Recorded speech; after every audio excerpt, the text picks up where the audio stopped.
Yeah. Season 36. New game. GameDay is back.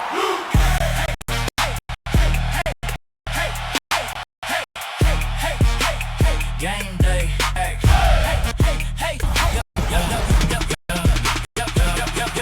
Draft night settled, now the talk means less. Everybody put the lane of the game's tested. Some moved up, some reset. Some got what they wanted, some got get. First Saturday hits different, everybody feeling nice. To the first misread turns into advice. Game of the week on the screen. Tim, Pat, Penguin, J-Hub. Breaking down the matchups, calling out contenders from the pretenders. Who can handle the moment, who just look good on paper. Season 36, NDL GameDay. Run it. GameDay back, new teams, new schemes, new paint on the whole thing. Mic check, lights bright. GameDay back. Roll the clips, call it games. GameDay starts now.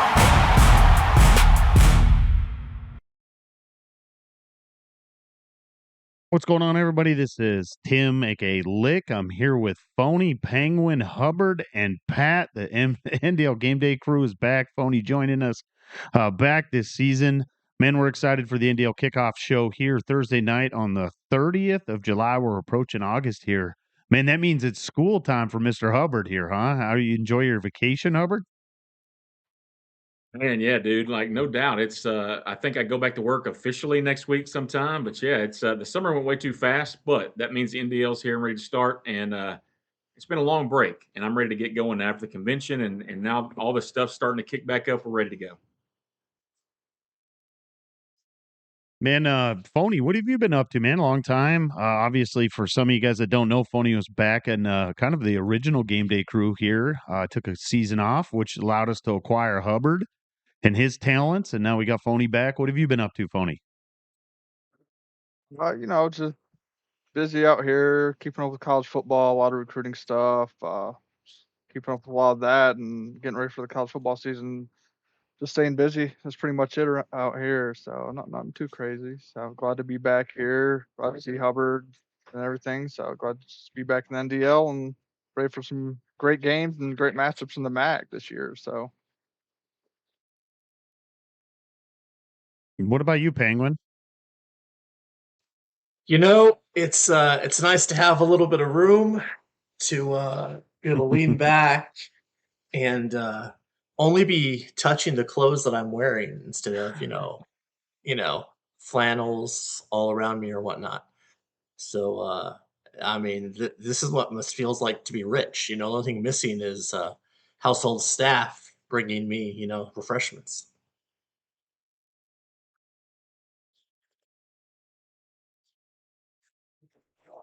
Just asking the audience if the audio's fine, if they can hear all of us. Okay. We were having some technical difficulties. Wild says everything's perfect so far. We'll take it in, man. Pat, how is the East Coast treating you?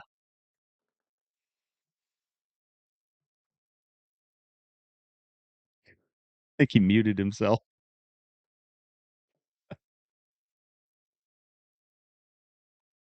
We can't hear Pat because he's muted. Everybody's muted. Can you hear me now? Yeah, now I can, Pat. Hey, sorry, new computer. Everything's good on the East Coast, Tim. Nothing too new. Been obviously traveled to see you guys. That's been the highlight the last few weeks. Work, hit the gym, go to some good dinner places with my girlfriend. Now, this is kind of interesting. My girlfriend is a kind of like a theater girl. Like that's how she does plays and stuff out here for a living. So I got to go see one, and let me tell you something. I've never dated a girl who can like sing. It's pretty cool stuff. Not gonna lie, pretty cool. A little goosebumpy at some point. So that's been pretty cool to see, because I thought she was kind of talking a big game, and not the case. So yeah, that's what I've been up to. She's backing it up in more ways than one, I'm sure. This is a children's show. I am excited to talk about some games. I feel like this is the best slate of week 1 and week 2 games we've had when a new game comes out. I feel like maybe it's recency bias, but when I was going through NDL Sharp, man, there's a lot of good games. Yeah, we were talking about that at the convention. because obviously right after the draft, with 15 guys there, we got to be a part of some of the guys already scheduling their out of conference games and stuff. As we mentioned that there were some really big matchups that had already started brewing, and I think a lot of those coaches had said they were going to play each other, regardless of what teams they had. And I'm with you though, Pat. Is from a fair weather mid major player in the league, it's super excited when you get to see these big coaches go up against each other in these out of conference matchups. Definitely when there's not an incentive for it really anymore. Right at the end of the year on our show, we always talk about it.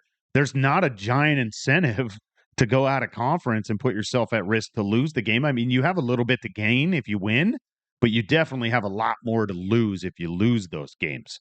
And so, And I think the cool part about it is, yeah, the top end users are playing each other. But if you look in like the G6 and some of the mid level coaches and even some of the newer coaches, they're playing each other early on too. Like, I think when you go through the whole schedule, week 1 and week 2, there are very few games you're like, man, I don't like you either A, already know what's going to happen, or B, you wouldn't be interested to see what happens. I think the league did a great job of scheduling. And you mentioned that, like, it's almost kind of like people didn't understand that playing a big game could cost you a playoff spot, or maybe we've seen this now in the last couple of years. You can get rewarded for playing that tough schedule, So I'm with you guys. I think it's a great slate of games, not just week 1 and 2, but really for all the non-conference games turned out to be great. Yeah, for sure, for sure. I mean, all the same time, if you're really a playoff team and have those serious aspirations, well, then you're a coward if you're not willing to play a tough game early in the season. That's just my opinion. Yeah, and then I've seen some new coaches that are taking on those big G5 or G5 Power 4 schools. Really went out and like scheduled like hard. Like, have you guys seen Texas A&M's schedule before SEC play? And I'm pretty sure A&M has a tough SEC gauntlet already. That's going to be interesting to watch, and just seeing those coaches those newish coaches that started at lower teams come up and see how they schedule and see if they can, there's always a joke. Some of them can stick around and some of them, find that it's more difficult.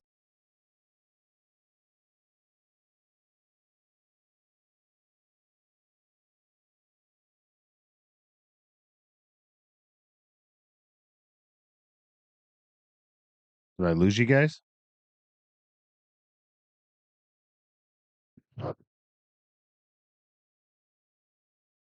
May have I'm live, but nobody else is. I think Twitch crashed. I see you there, Chip. Chip says he's at work right now. But I definitely think we lost them. I think we lost Twitch in general. And so I will work on getting the Twitch back up. Meanwhile, you guys will have to listen to me. Let me let them know Twitch crashed.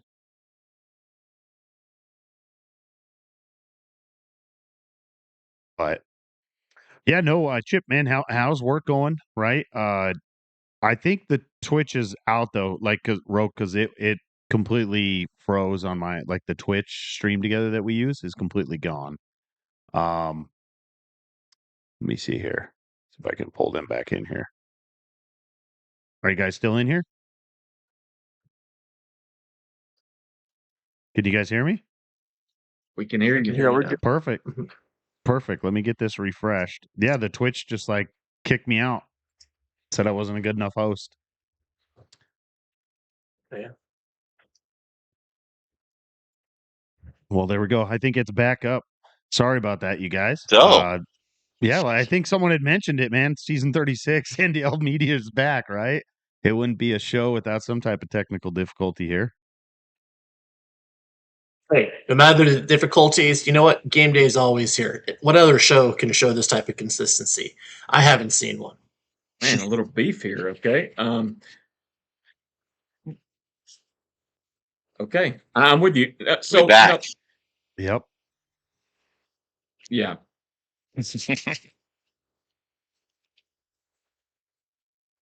Here, I'm just fixing some things here. I got to get Phony back up on the screen.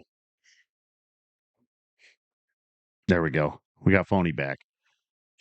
Yeah, so I guess we're just kind of talking about the matchups and stuff like that, and just the Penguin. I guess we're just going to talk about the map. Someone's listening to the Twitch stream on their phone. Let's jump into the top 25, right? No one's seen it yet. Obviously, we'll be revealing the top 25 here on the NDL Game Day show. We had the media poll and the coaches poll. Anyone that's new out there listening right now is the media polls separate. Basically, Homie just polls all the media members in the NDL, and they have their own show. I mean, their own poll. And so, I guess Penguin, you can kind of talk about that. Let me pull those up here because that actually made me just a second. Do we have an image we're putting up, or? Yeah, it's up on the screen. I got the top 25 up on the screen. Okay. I think I sent it to you. Remember, It did. It's just not cooperating for me for some reason. Here, I'll send you the link again.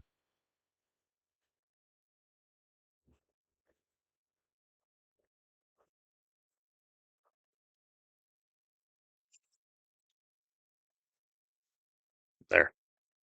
I put it in the chat. You can just click that link. It'll take you right to the URL. Yes.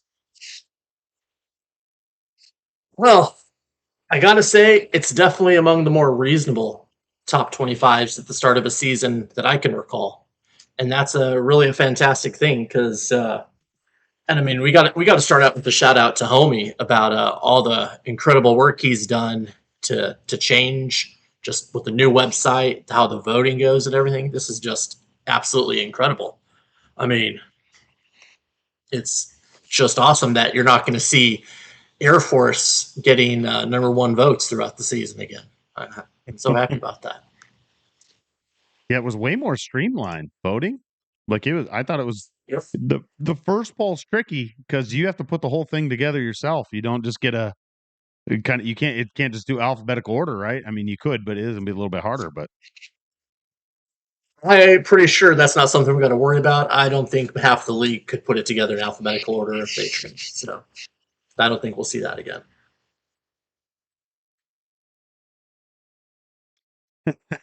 Yeah. So, do you guys see anything surprising in that top 25? The first thing I would say, I think Indiana is rated too low. It's a very talented team, and just for me personally, as we're going in that first week, I'm rating, just as much based off of what the coach did last year, as talented as the team is. And last year, Indiana and your coach Steph there, what did he win? 10 games with Syracuse, I believe. Yeah, I mean, CG won a lot of games there, and I'm with you, Penguin. I mean, that's a really good roster, and a veteran in the league, right? A guy that if you've played against him and scrimmaged against him, he kind of knows what's going on. He was at Texas 2 seasons ago, had a great season. He had a great season at Syracuse last year, was on the verge of the CFP in both seasons, right? I mean, so now you give him, potentially the highest rated team in the game. Like, I'm with you. Maybe not the respect he deserves, but can he figure it out? That's the question, right? How long does it take him to figure out that team? I'm with you. One thing I'll mention about the polls, and Pat mentioned this to us, and I'll let him go with this, but the lack of G5s early on is actually something that was a little shocking, Pat.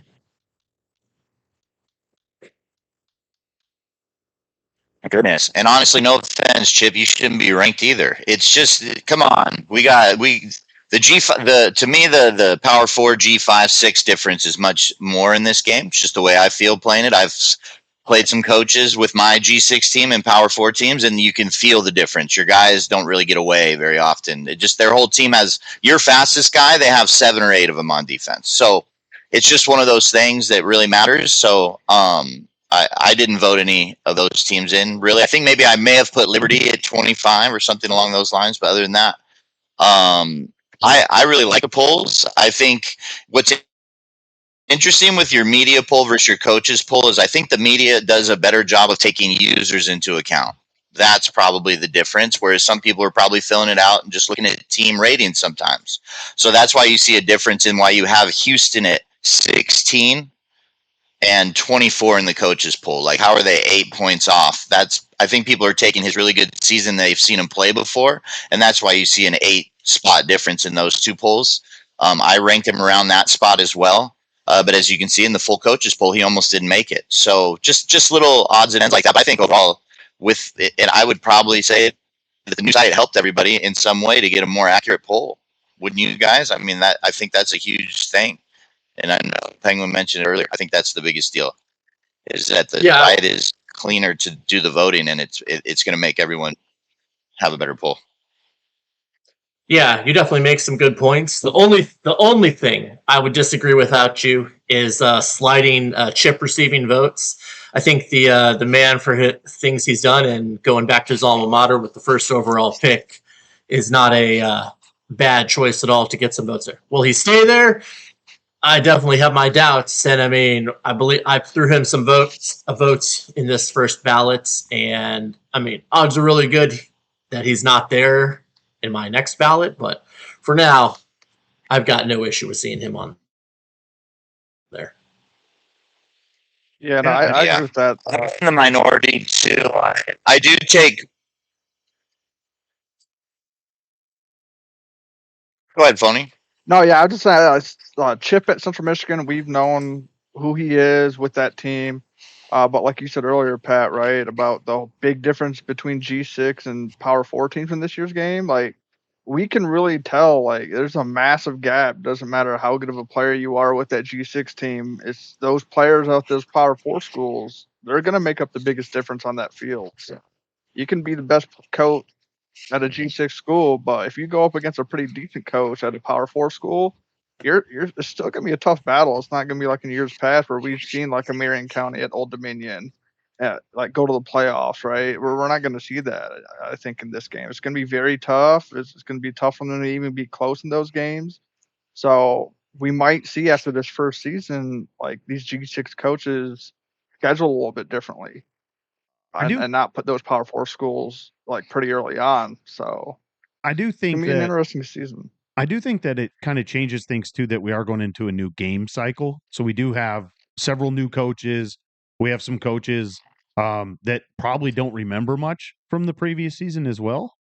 And so I think that that's why I bet when we do the game cycle season 2, you're going to see more mid majors in that top 25 preseason.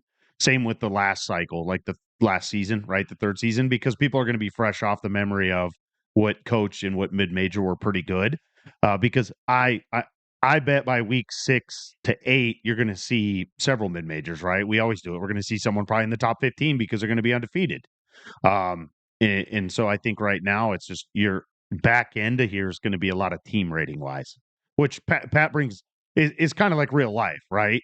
I mean, a real life USC Trojan team is probably going to be 23 over some mid major where there's lots of question marks as to how that's going to shake out a brand new coach and stuff. And so a lot of that preseason wise makes sense. We've talked about it on the show before. Preseason polls are stupid. For our league point, it kind of even is more stupid because it does qualify for points, like extra points in the league, right? And so Penguin brought up a great point that it does look pretty legit right now, right? If I go play Missouri and I'm a mid-major, I probably should get some extra points. Say this too about what you're saying here. Can I jump in really quick? Oh, no. Well, let me say this about we're going to get more G6s early because it's probably the strongest group of G6 coaches we've had since I've been around, right? Like this is a really strong group of G6 coaches. Number one, I want to mention one team, and then I'll let Pat jump in. One of the teams that I was harshest on during the draft was Lingus and Ole Miss.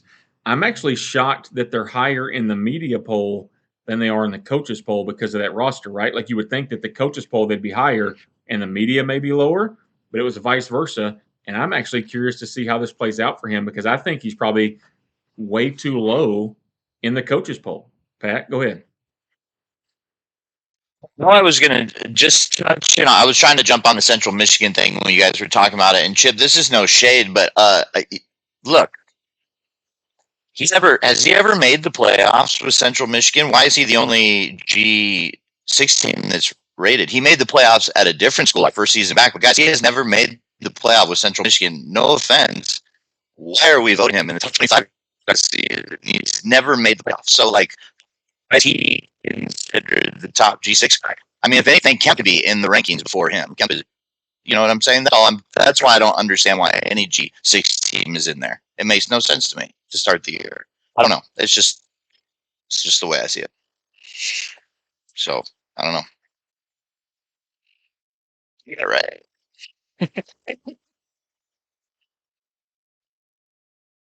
Yeah, I think didn't he make the playoffs one season, end up losing? That I remember.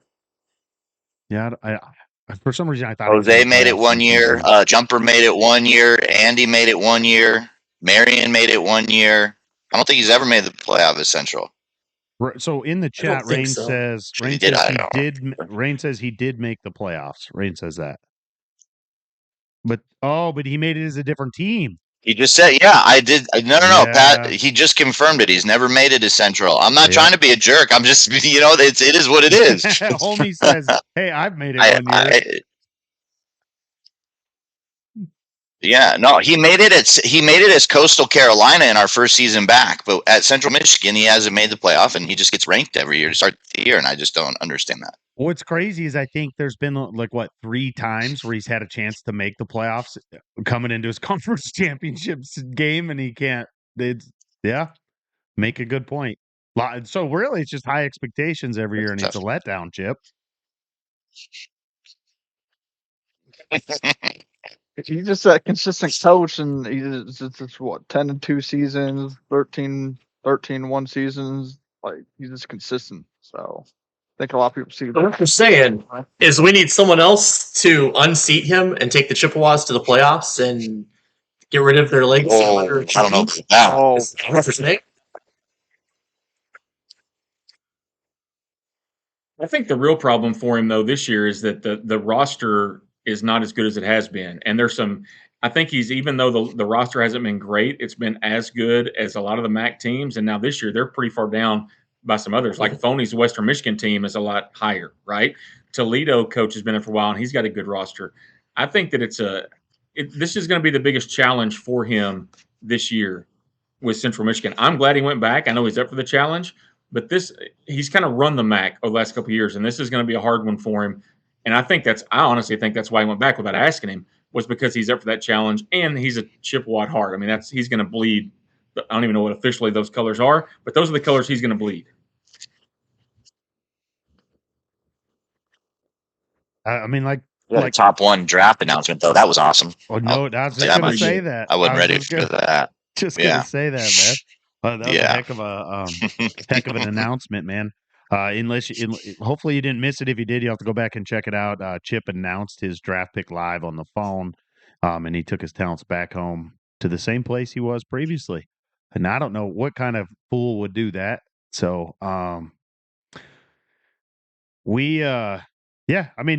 obviously we got a big slate of games tonight. In case you guys don't know, we have 2 games that are kicking off tonight, and we'll have the coaches. Obviously, big G6 matchup tonight on the kickoff show, and we have Coach Outlaw and Coach C. Nasty will join us here in a little bit, and then they'll be kicking off around 8 p.m. Central Time. And then obviously we got the big matchup tonight for playoff implications. Week 1 right away. I think it's a week 2 game. LSU Notre Dame. Man, and there's all kinds of stuff going back and forth. Penguin, are you a little nervous about the game? Like, how are you feeling right now? Not even a little. I wanted this game last season. To RB's credit, he did tell me ahead of time that he was gonna accept the offer, and he came through. He was a man of his word. So I'm glad it's gonna happen. But I mean, after having all the games I've played with LSU the past few seasons, you can't be looking at any game nervously. You've got a good team. You got to play aggressively and enjoy the pressure of a big moment, because I mean that's why you're playing with a team like this. I mean, I know one day I will probably be back and using my alma mater, the Kennesaw State Owls, and those games will not feature a lot of pressure most likely. And I will definitely have times where I'm going to wish for nights like this a little bit. So I'm going to try to enjoy it while it's here. So, Penguin, the big question in the audience right now, is this a 2-for-1 game?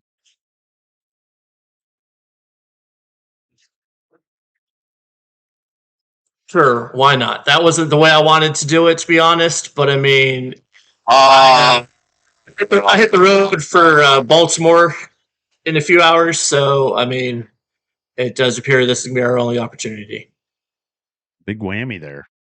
There you heard it. You heard it there first here on NDL Game Day. Is It's the 2 It's a for little 1. in the line, you know. Yeah, no, a lot on the line. That's Yeah, like 2 for bonus 1 bucket NDL points. kickoff. First time in history. I mean, I'm playing with house money. This will be my 6th game versus RB in an official NDL capacity, and I've got all 5 of those. So Ooh. We would try and keep the streak alive there. Mhm. no, pressure's on him to break that. They like you brought it up, Penguin, is I'll definitely get credit to RB this year in his scheduling. Is he it didn't appear that was the big thing at the convention, right? Because everyone wanted to try to schedule Notre Dame, and everyone was like, man, is he ghosting everybody or not? But he wasn't. He had already pre-slated stuff, and he stuck to it. He said he was going to play Penguin. I think he's playing Big Red. Is that right? Isn't he playing Big Red too? Yeah, he Yeah. is. Yeah, I mean, he went out and scheduled out of conference, and so, man, big props to him. Obviously, that's his favorite team, and so we talk about it. That's, you run the risk of losing your favorite team as well as losing games in the NDL is kind of the double whammy there. So obviously, be a big game for him if he's able to pull it off too. So I'm excited to watch the games tonight. I think they're going to be fun, exciting. They're both. I think they're both going to be very competitive games, with coaches that are at the same level for each game and stuff like that. So we're excited.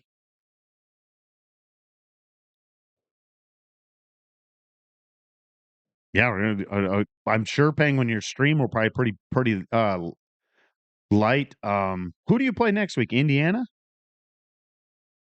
Yeah, that's all. We just jump over to Yeah. play Indiana, just take a Okay. nice, relax, and it's just an easier game, right? That's the plan. Yeah. Penguin going to own the state of Indiana and after the first block. The armpit of America. There, I said it. Wow. No, I think that you're right, Pat. Sorry, Tim. Two very good even matchups in terms of what we have tonight. I think they're really good. I think the RB Penguin matchup has a lot of juice to it over the last few days. What everybody's read. It'll be because it's the season opener and the game cycle opener and all that. There might be 138 people or 136 people watching it. Maybe 137 if one of them's going to stream snipe. I don't know. We've had that. That was never a thing until last season, but I think it'll be two good games tonight. Yeah, it's gonna be a fun couple games to watch tonight. Great 2 games to open up the NDL and the new cycle as well. So I think we're getting a lot of people tuning in here for those games. It's gonna be really fun to watch. I know Penguin for LSU, he's got a lot of new players on that roster, so it's gonna be interesting to see how all that works in. A lot of fun players, a lot of really good players. I think he's gonna have a really good team there with him. But you also have RB at Notre Dame that has a few new players that are very highly impactful.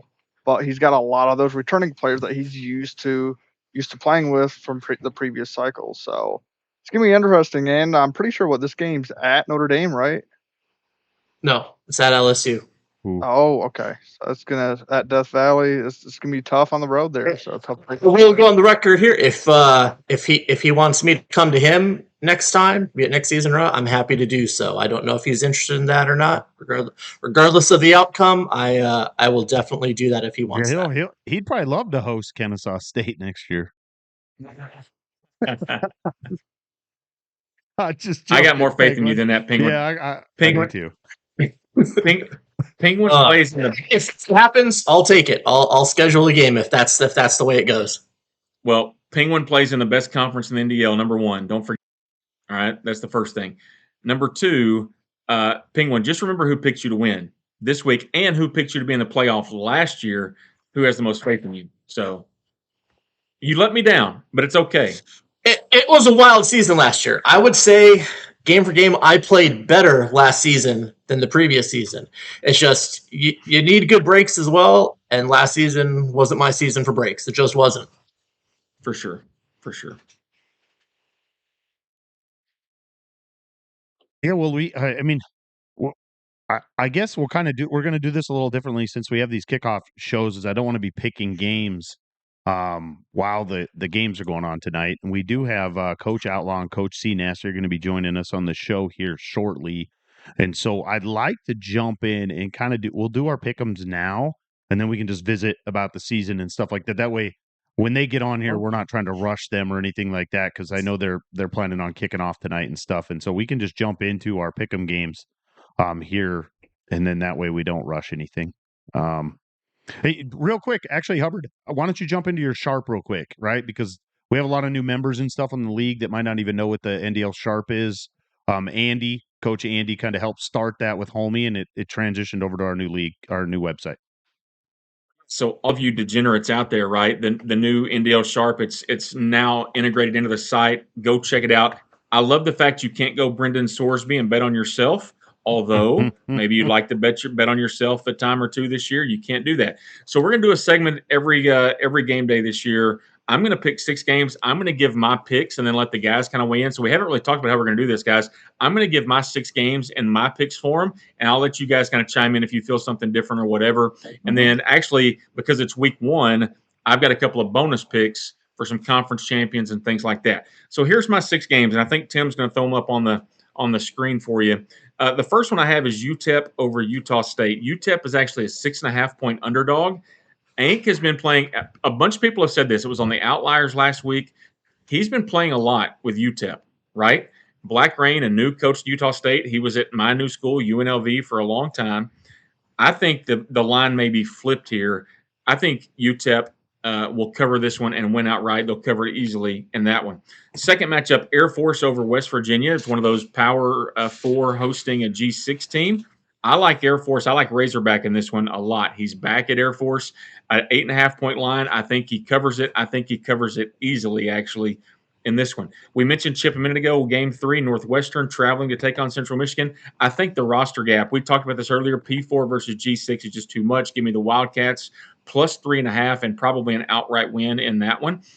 Now, this is interesting. We've talked about him a lot. The new coach at Kentucky, Kobe Mike Honcho, a guy that came out of the farm this year, new guy. The Kentucky roster is not great, but it's also not terrible. If it was in any other power conference, well, maybe not the Big Ten. In the ACC or Big 12, we'd be talking about Kentucky as a team that could win the conference. He's getting 9 points here. It's way too many. Once again, I think he wins the game outright, but I'll take the plus 9. I'll take Oklahoma minus 3.5 over Washington. I love John Mateer in that roster. And then the last game, T-Fan getting a gift. Minus 2 points over Charlotte. The roster gap is different. It's a conference game. T-Fan's been in the league. I'll take the Bulls. Those are my 6 picks. Go ahead and lock them in. I've locked them in sharp. A lot of these guys have bet these games. And if you guys have anything that you think is opposite or thoughts on those 6 games, I'll let you share them now. I'll jump in and say I have played a game with a few of these teams, and there are 2 of these teams one for sure that I'm absolutely massive on. I'm huge on Kentucky over Utah, and I don't think it's close. That Utah roster has some talent offense, but on defense was gutted by the portal. That is, the Wildcats may not be world beaters top to bottom, but it's still a solid team, and I don't think Utah is going to be able to handle what a offense that's got a quarterback with decent mobility and Texas transfer Baxter in the backfield for the Wildcats. I'm going to say that dude is going to put up a 1,500 plus yards minimum this season. I don't know how well Kentucky will do against the best defenses, but that boy is going to eat for the most part. Jeremy, you said that you took Oklahoma and the chalk, right? Minus 3.5. Yeah. Yeah, that is behind that Kentucky bet. That is my second favorite bet. I watched Chrome play a few times last year. Elite offensive user, not a great defensive guy. Now he has more guys to work with. I do always say sometimes the ratings do matter when some people don't.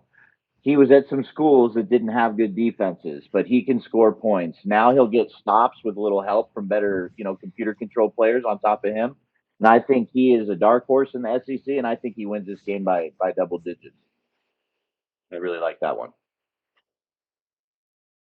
Yeah, I'm with y'all on that Oklahoma pick for sure. I think that roster is still really good. You got a great quarterback. You got Satinga back at receiver. Great kicker to close out games or win those tight games for him. So I think he really pulls through. He's got that game at home as well against Washington. So I think he pulls through the Kentucky guy. I think he's going to be the sleeper in the SEC this year. Don't sleep on Kentucky. That roster, like Penguin said, they got CJ Baxter from the backfield. Kenny Minchie at quarterback. They got some pretty decent receivers, so be careful of Kentucky. Don't play them light at all because they will keep games close. So then my other pick, I don't know. I know Hubbard went the opposite way. I believe in Chip at Central Michigan. I've seen what he's done. I played against him in my bowl game last year.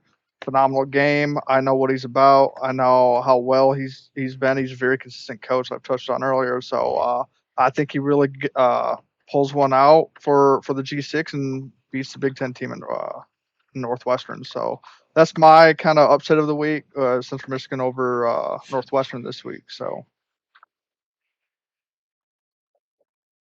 Perfect. I want to go back. You mentioned Tate Sandell at Oklahoma, by the way. If you get to the 40-yard line, you can kick a field goal.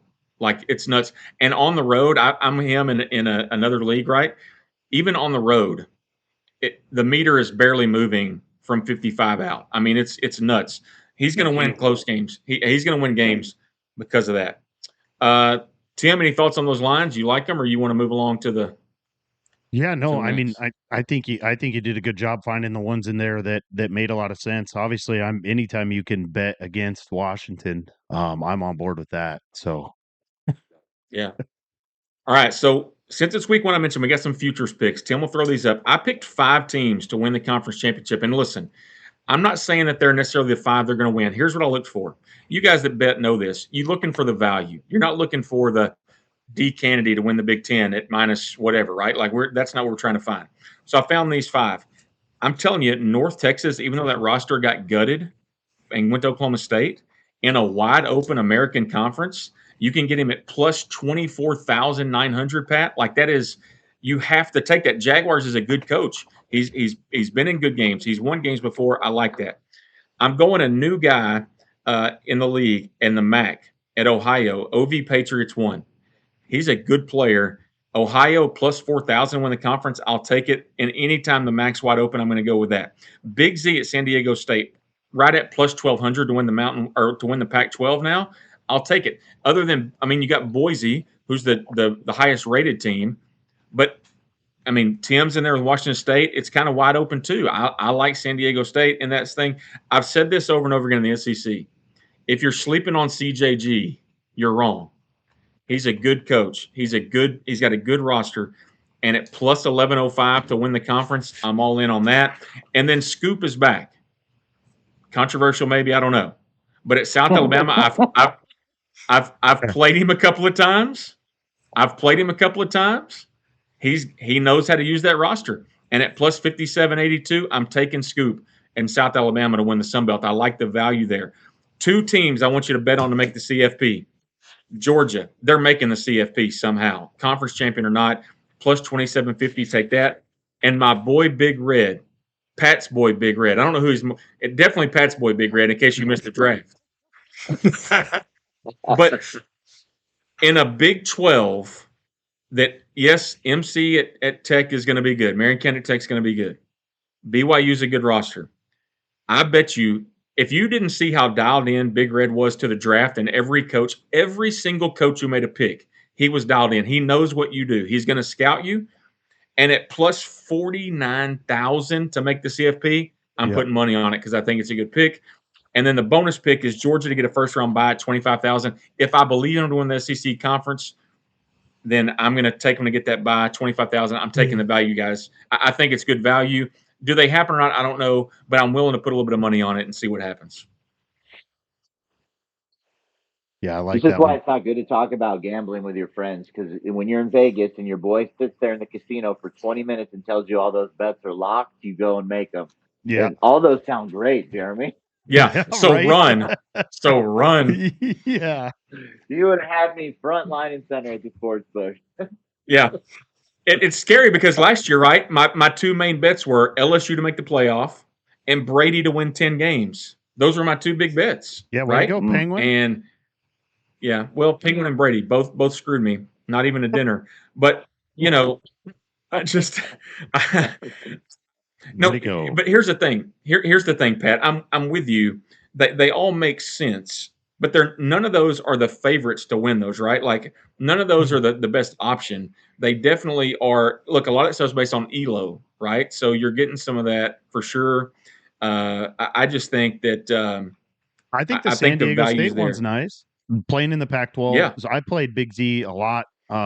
He loves running the ball, controlling the ball, and obviously this video game we haven't talked about that much. But if you can run the ball and you're patient with running the ball, and you're willing to take the 3 or 4 yards in this game with the way wear and tear is set up and the way that broken tackles are set up, I think he's definitely in shape to be playing in that Pac-12 championship. And I would probably pick Boise as the other favorite because he loves running the ball, right? I mean, it's no secret that Iroka loves running the ball out there in Boise. But man, that $49,000 Kansas State, like I bet homie's worried, man. He's gonna be losing the bank on that one.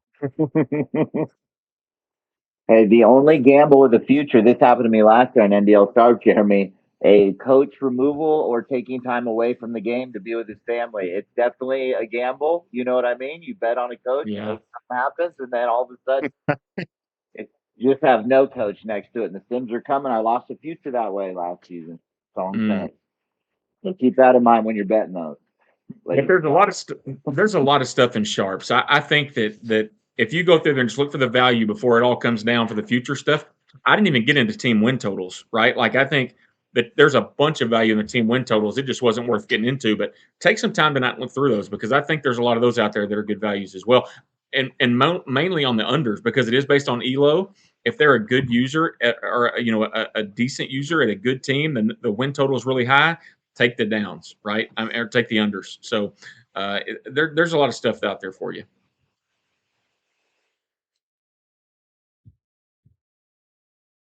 Yeah, we Yeah, I can jump wanted to in. touch on that Ohio pick that you made, right? No one knows about him.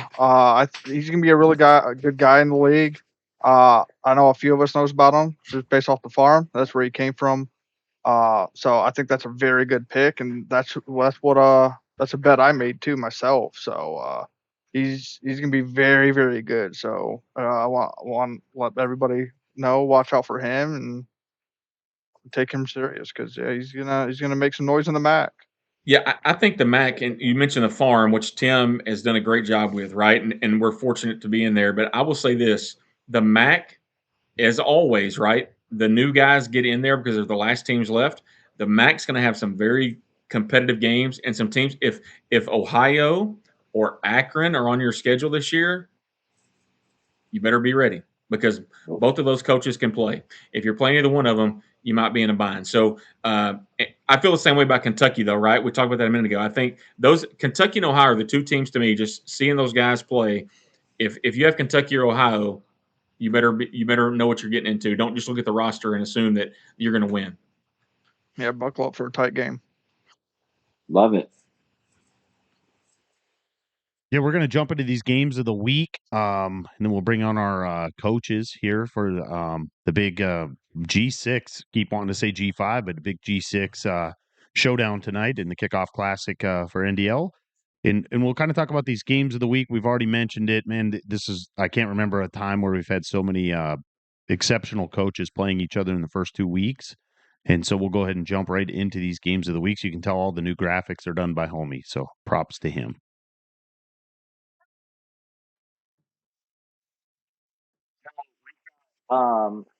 Oregon traveling to Boston College in a big week one matchup. These guys have played before in the past. I believe Roke getting the better of Shell one season, and if they played one other time, it escapes me. But I think this is just going to be a talent discrepancy. I don't think there's any mystery here. It's not like BC can even out a talent discrepancy with home field advantage, to even it out. So I think Shell wins this one going away there at Oregon by 21 points. I don't think it'll be that close. I got to be honest with you. Yeah, even though it's on the road, right? Shell's been at Oregon for forever, it seems like, right? And he knows that roster inside and out. He's got probably one of the best rosters in the game. Yeah, I think he runs away with this pretty early. Yeah, I've got Oregon pretty big here. Now, this one's interesting for me, and the reason I say that is I haven't watched shell play at all this season. No scrims, anything, right? I had the chance of playing Roke in the Beefy Cup. I'm really bad at this game because I can't pass, and this version is set up for you to be able to run the ball and play good defense and force turnovers. And Roke does that. He did that last year. He's done that the year before. He's done that the year before. This is actually was probably the toughest game for me to pick because I know how Oregon is, and he likes pushing the ball down the field, and he likes passing the ball, and he loves the deep routes, right? He likes throwing the ball deep. He likes the big play. This game is set up to where you can get pressure, right? If you get back outside of that pocket, you try to get outside of the pocket, there can be pressure. The game penalizes you for bad throws. And so, man, I think this is actually close. I think this game is close. And if I had to pick probably the biggest upset in week 1 and 2, I would probably pick this game as being the upset. And the reason being is just because of the ball control and stuff. Now, this could get ugly because Roke isn't the type of guy that's just going to take the loss. He's going to keep trying to come back and win. But man, I mean, if I had to pick a big upset, it would be I'm going to pick Oregon because I think he's going to win. But I think this game's close. I think it comes down to the fourth quarter, and I think it's going to be just the difference of the talent on the roster. That's going to be the difference. I mean, I think Roke's gonna make it ugly, gonna hang around for the most part.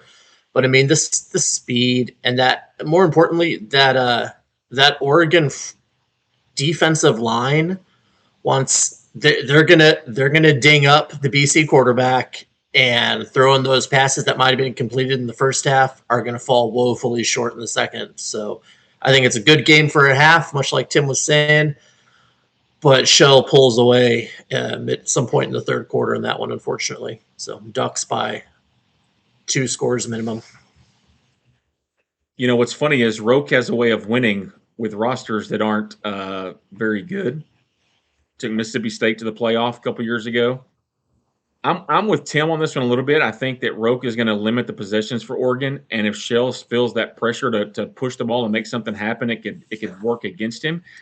I think Oregon wins the game because I do think in this right now, until we see a patch of some point or at some point of some sort, the higher rated teams are going to have the advantage. I think a lot of that. So I'm going to take Oregon here, but I'm with Tim. If Boston College were to keep this to a touchdown, 10-point game, it would not shock me. And if you give him a chance to win in the fourth quarter, he could end up losing the game. But I'll take Oregon to win the game.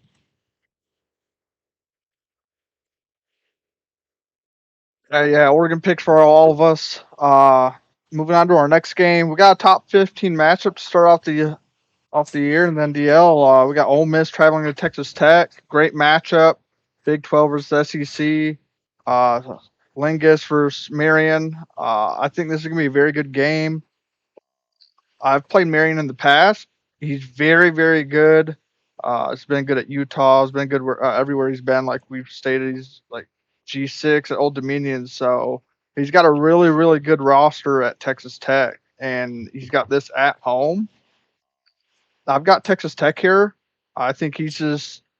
I think those players at home, especially being this game at home for him, is going to help him a lot. And I don't know if Lingus and Ole Miss is ready to go on the road right off the bat and travel into Texas Tech. So I've got this in the close one, Marion by 10.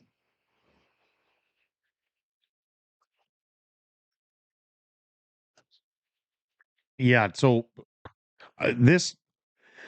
we were talking before the show that there was only a couple picks here that were different than the rest. Normally we all kind of think alike here when we're making our picks, definitely when they're straight up here. This one really came down to 2 things for me. Obviously Sergeant Lingus's family, he's my nephew.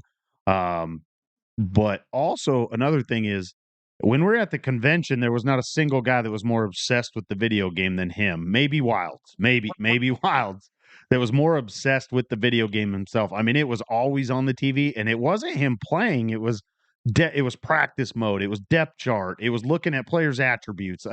Him in Vegas talking about the difference between all the different so there's a lot of knowledge that goes around, but also there's a handful of guys in our league that have probably played the most games, the scrimmages, league games, and he is one of them. He took pride in being up there right behind Jiggy in the road to glory with the most games played, right? And so that stuff does matter with the new games, definitely with all the new things that they added. He was at my house for 2 weeks. He knew every single button already for the video game. And man, I just don't know, man. Marion was posting videos of him in a club with a girl, right? Lingus is at home playing the video game. Marion's out clubbing with a girl. I think that Ole Miss wins this game. I am biased, but I think that the offensive firepower is going to be the biggest difference. And man, Ole Miss is loaded with talent in this video game. It's going to be an exciting game. I will agree on that. But this game is also at Texas Tech.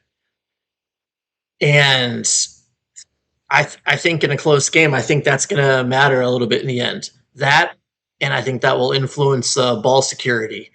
And for all the great things that that Lingus does, he is going to put that ball into danger sometimes. And I think Marion's going to take a few of those away. And you know what? He'll probably be going back to the club the night after this game is played to celebrate his victory. So, you know, I'm listening to these arguments, and there's riveting stuff in here, right? Nowhere else but the NDL can we say that a guy has the advantage because he wasn't at the club with a girl. He was at home playing a video game. First off, we're saying that. Second of all, Lingus is getting ready to go to college. He needs something to go to college and tell the girls he did. And what else could he say besides, I just took down Marion County, right? So he's got that in his pocket. Also, there's a little bit of this, and I have nothing against Marion, but if you were to poll the league, it's the lovable guy in Lingus, the lovable Lingus, versus the polarizing Marion County here, right? Now, it's at Texas Tech, which is no Baylor, by the way, when it comes to home field advantage. It's no Baylor, Pat. But I will say this. I because of the things that Penguin said, Marion's going to slow the game down. He's gonna take care of the football more than Lingus will. And Lingus, you're probably one of my favorite coaches in the league. There's no doubt about that. Especially after meeting the kid in person, it was great. I think Tech wins, but definitely would not surprise me if Ole Miss wins this game. And if he does, then all the questions we had about him and taking Ole Miss will be answered. I thought he should have taken Tech, but instead he went to Ole Miss and he's get a chance to win the game. But I think Tech wins this one. This one is tough because I agree with you, Jeremy. When we were at the convention, the boy definitely loves him some of the game, Tim, to piggyback on what you said as well. But it's such a clash of styles here that I just think who's going to take care of the football better. I think the more seasoned coach that has some big games under his belt at these bigger schools. I feel like Marion's not going to turn it over as much, if at all. I think it'll be very close, but he's going to limit possessions. Whereas, Ole Miss's coach is going to try to throw the ball a lot. And if you go 3 and out against Marion, that's a death sentence. You at least need to drive the field a little bit against him, because if you go 3 and out, he's going to possibly have like a 14 play, 4.5 minute drive. It's a different style, and I just think Marion takes care of the ball and gets it done. So give me Texas Tech all day.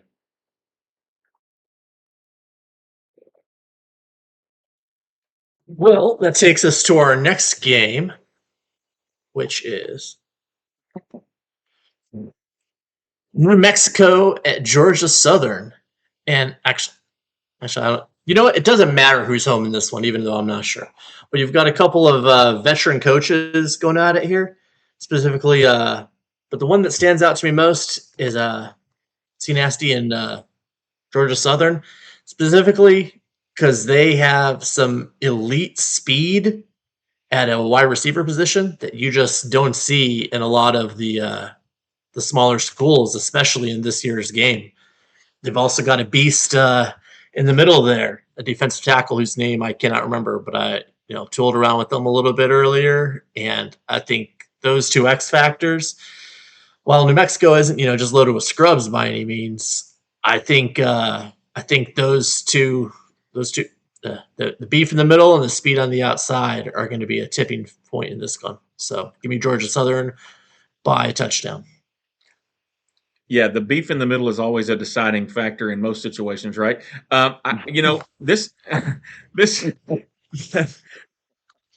This New Mexico roster is a good roster. It's a sneaky roster. It really is. And when I was going through Mountain West teams, and I thought that's kind of where I wanted to land, they were just below UNLV for me on the team that I thought that you could go there and be successful with. But this Georgia Southern team is a really good roster too for that level. And you mentioned the speed. Uh, I think that does play a factor. I think also when it comes just to coaching, I like C Nasty a little bit more. I'm going to go with Georgia Southern as well.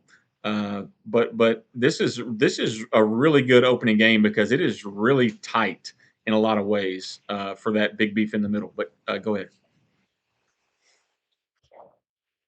Yeah, I'm going to take Georgia Southern here as well. But and I've talked to him before about it. See Nasty, and I see he's on the air here. Look at that beautiful head of hair.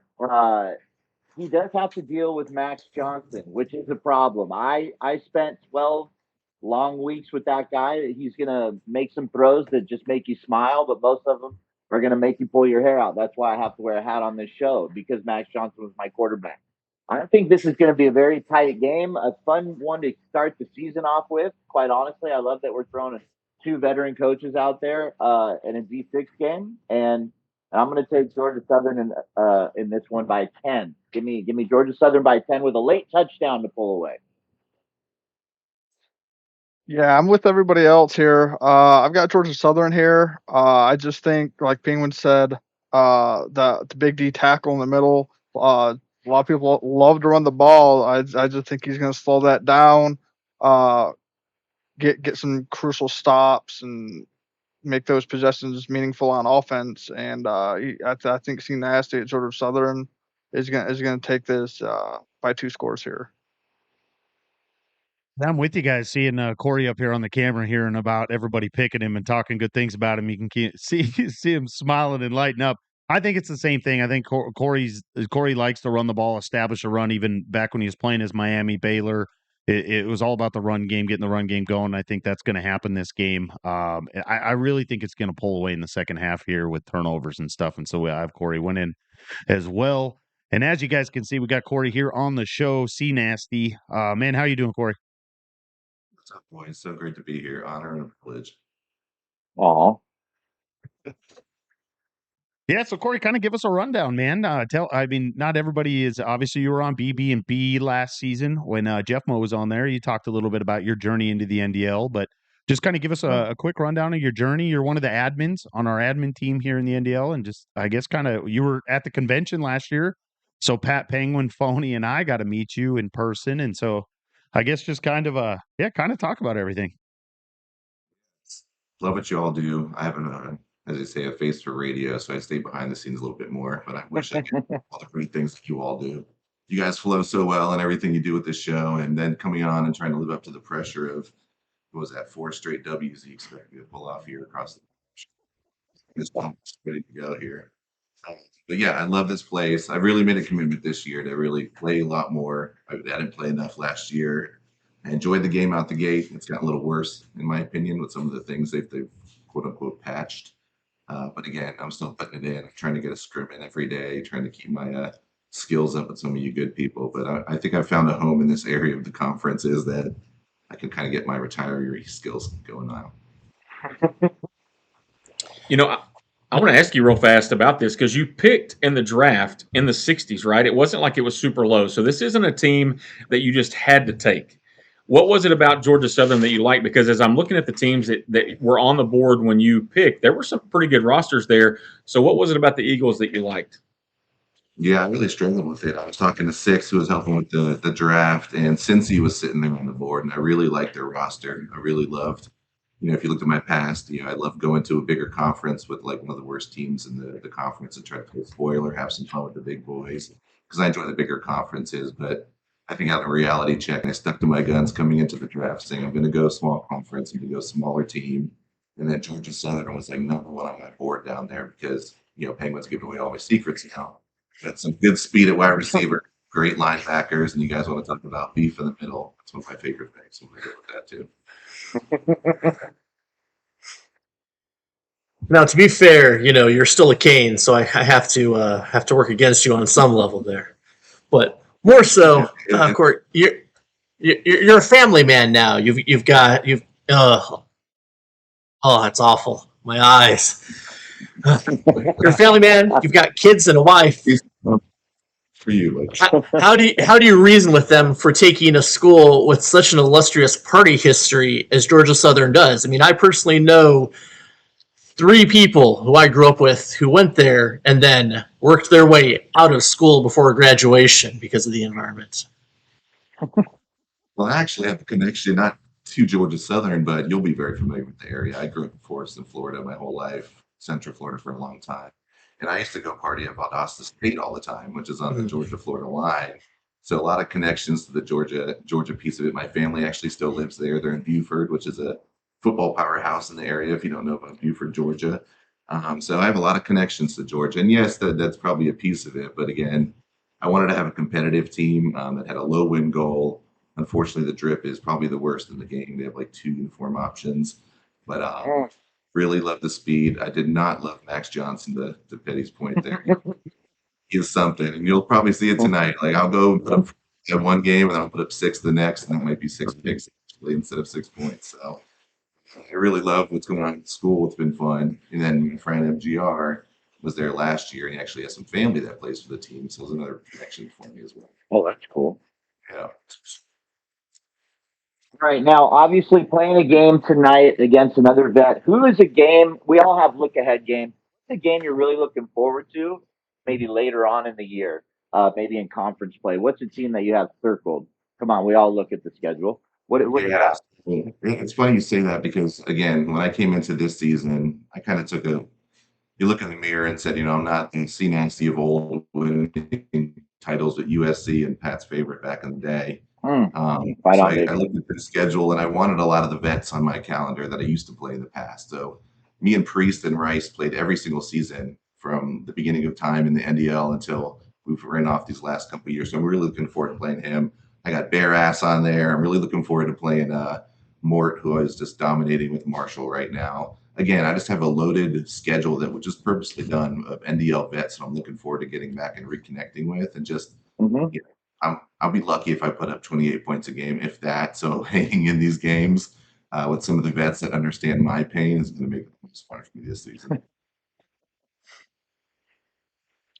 Yeah, well, it seems like the Sun Belt is gonna be a lot of fun this season. Probably looking forward to that, and it's definitely a great conference to be a part of.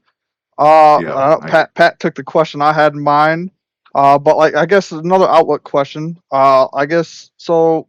Is there any team or coach you don't play this season, but you are looking forward to playing, like say next season? Any so coaches that you've had fun in the past playing that you're looking forward to? yeah, I mentioned a couple of them. So me and MGR have played every season for the last few as well. Me and him go back way far. The Vegas convention days back in the first NDL conventions. They were always in Las Vegas, which was awesome. So look forward to getting back on with him. He's too good now. He has Cal, and he would just dominate me at this point. So we had to sever and split ways this year. And then for me, Keg, he avoids me every year though. He's one of my best friends in the league. We talk on the Discord DMs all the time. He's always sending me funny crap, but he's kind of been keeping me at arm's length. He was like really pushing for me to take Charlotte so he'd have an easy W in that conference, and I just wouldn't go for it after I saw the AAC and how the studs started rolling in there. I'm like, I want no part of that, man. Good luck to you. So looking forward to reconnecting with him though, because he's one of my favorite people in the league as well. He's a great guy. Yeah, he is. Man, so Corey, we brought up the fact that you're on the admin team here and stuff, and obviously we've had a big transition from websites, right? I mean, we can go back to remember the League Daddy days and stuff, and homie's just kind of like taking us to a whole new world right now. What outside of that stuff, we've seen the Beefy Cup kind of change and stuff. What are some things that on your side, like things that you really would like to see either be elevated, change, or just kind of keep forming in the NDL itself as a community? Yeah, I think, just first off, y'all have been amazing with getting the farm up and going. Like we had a lot of apprehension of all these open slots and new people coming in, and it was just way too much, honestly, with like trying to manage that. So when you all stepped up and offered to do that, we had a great conversation about it, and you guys have just taken and run with it. So everybody, I can't mention everybody that's involved, but you guys have just been dominating. Now that's a great thing to get back and going. So I've been like happy to see that come back. One of the things that I'm doing, and people call me admin, I'm really not. Like we know Homie and the other people that do the nuts and the bolts. I try to do the fun stuff. I'm responsible for like the coaches' reports. I review every single one that comes in that's under a certain level. I'll be pinging you all season, kind of saying, "Hey, did you mean to put a 1?" Even though that you wrote 5s, like doing some coaches' report cleansing there. So I really love that we've added that to the cup games as well, because it's an NDL sanctioned event. It should be monitored and given feedback just like any other game that we have. I know some people are 50-50 on, it's just the NDL Cup. I still think it's special, probably because I have won a couple, but I think it's still part of the league, and I'm glad we got back to the roots of what we made it, and with Homie's help and the website there. So I'm excited we got that back. And then I'm really trying to be like the lead ringer of like the conference commissioners. Those guys have done an incredible job with giving content. AI has helped a ton. So we're really trying to drum up activity at the conference levels. I know my conference, one of my main reasons you asked why I picked Georgia Southern was because of Razorback. He's an incredible, CC. He's always active. He's always on top of things. We have some funny dudes down there. We had a tough retirement with Chip coming out today. We had to announce, but for bigger and better things for him in the future. But that's kind of what I do. I try to do all the fun stuff and leave all the wizardry to Homie, let Shell do the rule stuff and get pounded on the boards and things like that. That's just not my lane. And then I just try to stay in the background and help anywhere I can to kind of contribute and like keep going. We have a great team. I know we take a lot of flack. We really try to, do things so what's best for the league and not what's best for us. I know sometimes that's tough to see, but it really is about putting our time and effort to keep this going. And I made a commitment to come back. I missed the first season when the game is back because my gaming days are behind me, but I love the NDL so much and all the memories it created for me. Even in real life, I have best friends outside of the game itself. So it was important for me to kind of be a part of that and help where I could. I want to say something to what you just said, Corey. You're talking about, as the admin team, you do catch a lot of crap. Like we know that, right? And I think that's one of the things for the convention. I think that I would encourage people in the future to do that. Getting to meet people, getting to hear you talk today. People probably seen your name a bunch of times, haven't heard you talk. Getting to meet Niddler at the convention for me this year, getting to meet a bunch of these other guys, right? And you hit on the fact that I think that people don't understand until you're in it a little bit and you let yourself get in it, the fact that you do become friends with these guys, right? Like, I don't know, Pat hugged me a bunch of times at the convention. Now, part of that was induced by some other influences, but the point is that I agree. Just happy to see you, buddy. I know you were. But I think to your credit, man, and to your point and the group's credit, like it's just when you take a step back and you realize this is still a college football video game league, right? And you got guys who are away from this is their free time. This is their time they could be doing other things, and they're just trying to put it in there and they're trying to make it better. It's such a great deal. And so I do appreciate you doing that. And not just you, but the rest of the group. But I do think that's important for people to know. Just take a step back sometimes, take a breath, and it'll all be okay. Yeah, and just credit to you as well. And I appreciate those words. Like I couldn't agree more with you. I'm not blowing smoke. I've had guys that have been like in my wedding party that I grew up as best friends that were from the NDL. We would travel hours just to hang out and pick up the game back when you'd physically go get copies. That became a friendship and a bond, right? There's some things that are, we're video game nerds. We all are at heart, but we also step away and have beers and love football, right? That's what boys are about. Yep. So Yep. It's big to me. And just another piece I'd like to say is some of the new blood that's come in has been so refreshing. You all have brought the same passion yourself. You weren't here at the beginning when the thing started. So seeing the new blood come in and like carry that torch with the passion that you all have had has been incredible. Like I think that just keeps us going and keep reinvigorating some of the things that we're trying to do here. So I'm an old hat. A lot of the people on this call are an old hat, but the credit goes to them coming aboard and haven't been, like this place is, needs a changing, needs to be completely revamped. It's been taking the roots we have and making it better and better each time we do. And now we have all this technology at our hands. It's even better than it was before. So kudos to the new crowd too, and coming in and keeping this going as well. And Corey, you bring up the old how things have changed with AI and just in general technology. We'd have never been able to do this back in 2005, 6, 7, right? We would never be able to get on Twitch together like this. Yeah, we're on AOL Instant Messenger messaging each other. But what if you could take one thing back from like 2004, 2005, 2006, those first 6 to 10 seasons? What is something you would take from then and implement into it? And you don't have to worry about the logistics. Like just maybe something that maybe even won't even work, but just something that you really missed from back then. I will say it is antiquated, but I really love like the message board style. Like I would just get so excited to be like, go away for a while, come back and click that little red box that would bring me up to speed on every single post that I missed while I was gone. And it was something so, I don't know, nostalgic about that to me that I miss about like a board setting versus like a Discord. Because Discord, I can't even keep up sometimes. Like I'll jump in the live chat sparingly, but I feel like I missed 150 messages. So I feel a little more disconnected from what it used to be. And that made me nostalgic, but I love the board atmosphere we had because it was funny if people remember this. There was like a farm board and you were itching to like just get access to the NDL board because there's so much good stuff up there.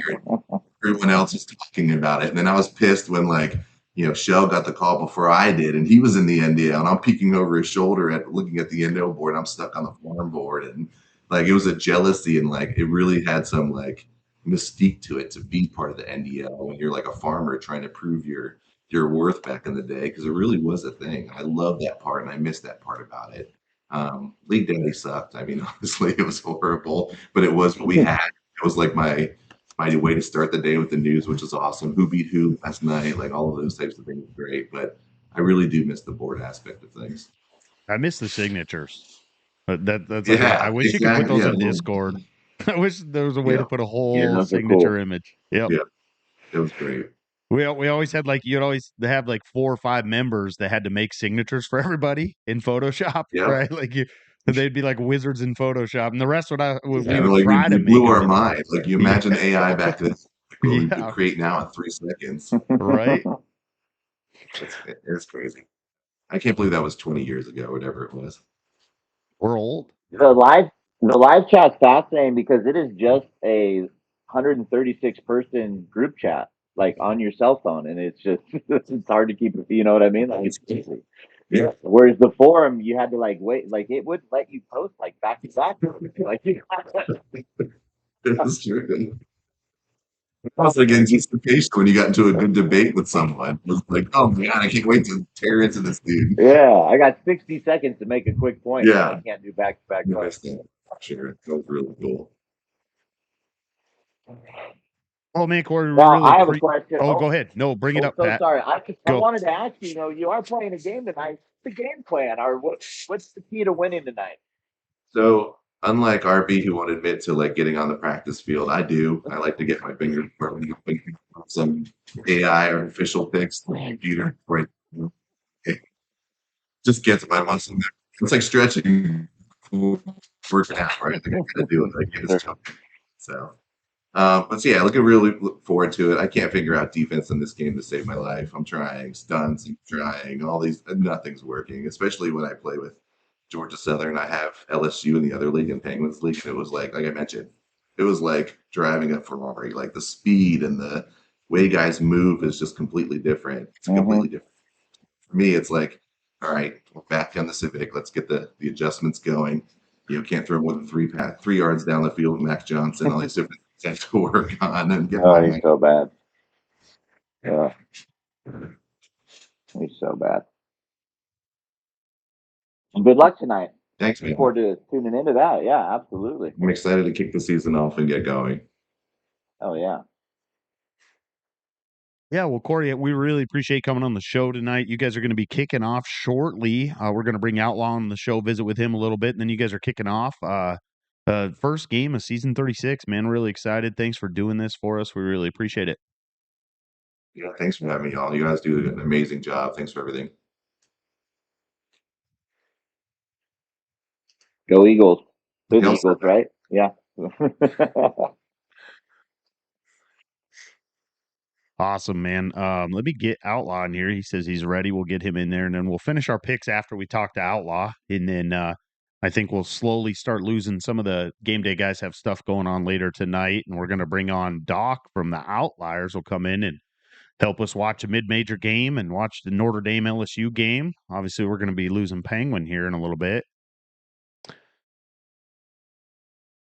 Let's see if I can bring him in. We'll probably be ready to start within the next 20 to 25 minutes here as well. Awesome. Love it. Love it. Love it.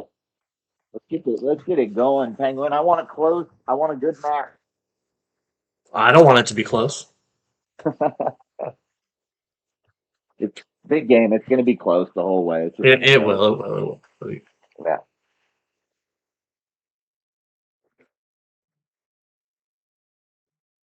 So what do you guys got going on this weekend?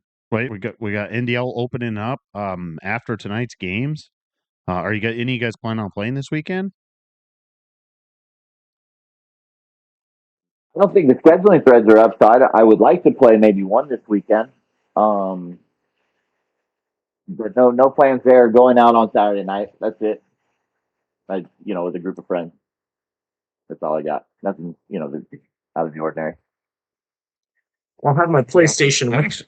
Oh, Go ahead, Penguin. I'll have my PlayStation with me, but I mean, I'll be on a hotel internet, so I have no expectations. I'll do much, but my main goal is to find some place with some good blue crab at some point while I'm up in Baltimore, because I haven't had that in a while, and it's quite fantastic. Nice. I've got to go to a wedding, boys, on Saturday night up in the Metroplex. That'll be an outstanding time, I'm sure. But I am playing. I'm playing Western Kentucky on Sunday night at 8. I've got that scheduled. Nice. And then I'm actually playing Shark in Hawaii on Monday night at 8. So I've got Sunday and Monday block 1 games. Yeah. And awesome. You saw Neil beat Chip. How does that make you feel? He already has a win over a top 25 team. Yeah, I'm starting to think I'm pretty screwed, Pat. No, I'm with Corey. I'm with Corey. I can't play defense, Pat. We've talked about this. Like you have to score every time you touch it, because you have to assume you're going to give up touchdown with these G6 teams. The defense is a little different. But no, here's the thing about Neil. Neil is very specific in what he does, and he does it well. So you just have to be prepared for it and give yourself the best chance and limit turnovers and all those things. But yeah, that was a big win for him over Chip. I was. That was eye-opening for sure. And even Shark, Shark is a solid and consistent player, right? So you got to be ready for both of those. That's a rivalry game for you, isn't it? Yeah, conference game and rivalry game right off the bat. Look at you, kicking it right off. Yeah. Both on the road, too. I played our dear friend Drew Baca in the first block. My man Drew. Yeah. And he got a cup win, right? I saw that. A blowout. I got to watch some film on him. He's been lying low, but he's been practicing. He may not say it, but he's been working on something. Oh, for sure he has. And then I watched my NDL, my week 1 opponent plays round 1 cup game for like a quarter. Came out running flex phone with Kennesaw. Wasn't expecting to defend that week 1. So that's never easy to deal with. So we got Vic's in the chat right now. Oh, go ahead. Go. I was going to say the Outliers last night. Go listen to the Outliers. Those guys have done a great job so far, and so definitely go check those out. They recorded last night, and it's up on Twitch. And Vic and Doc do a great job. So we got Outlaw on the show. Outlaw coach in New Mexico playing C Nasty tonight. Outlaw, how you doing tonight, man?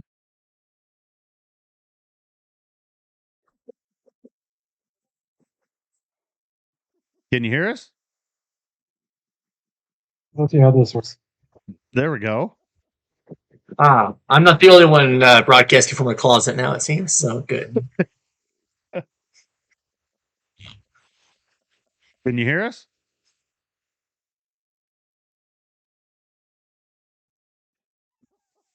It's probably adjusting his sound.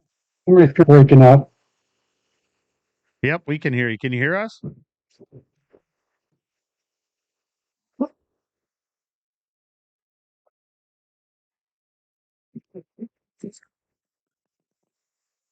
Hold on.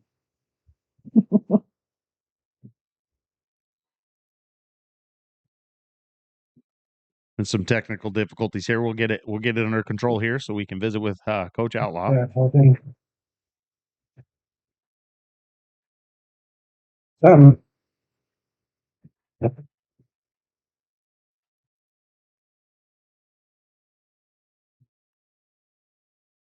Can you hear me now? Yeah, can you hear us? Oh yeah.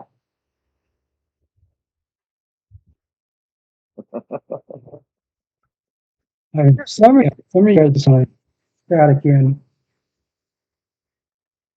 Well, can you hear us, or I mean, are you just is it just too staticky for you?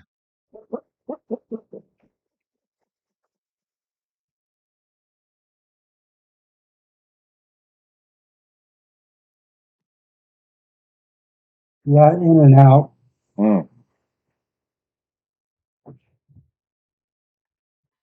Yeah, I mean, we can hear you fine. It must just be, I don't know, you on your end if it's cutting in and out.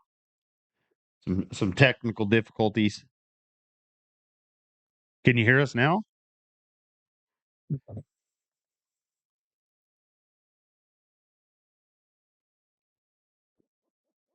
That's a little better.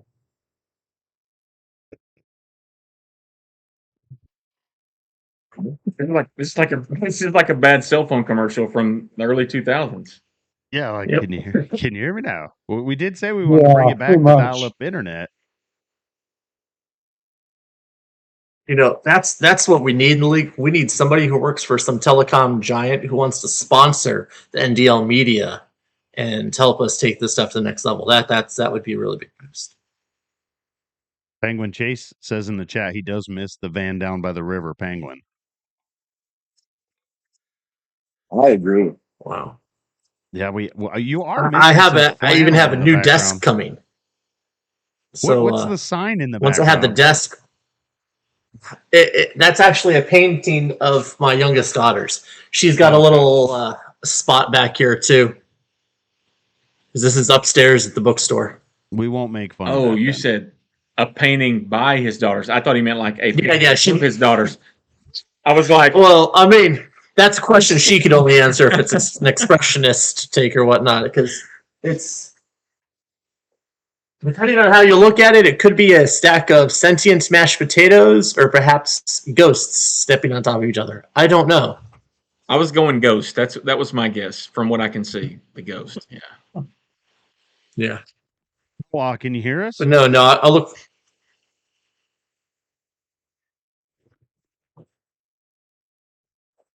Yeah, so Can you hear us, or is it cutting out?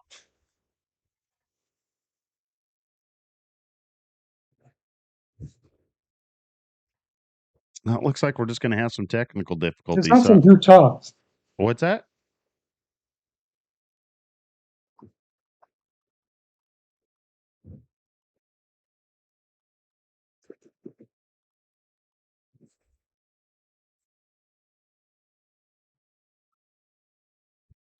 Alrighty. Well, I guess I sent him a DM and stuff. I guess we'll have to just move on. We're having some technical difficulties here with Outlaw.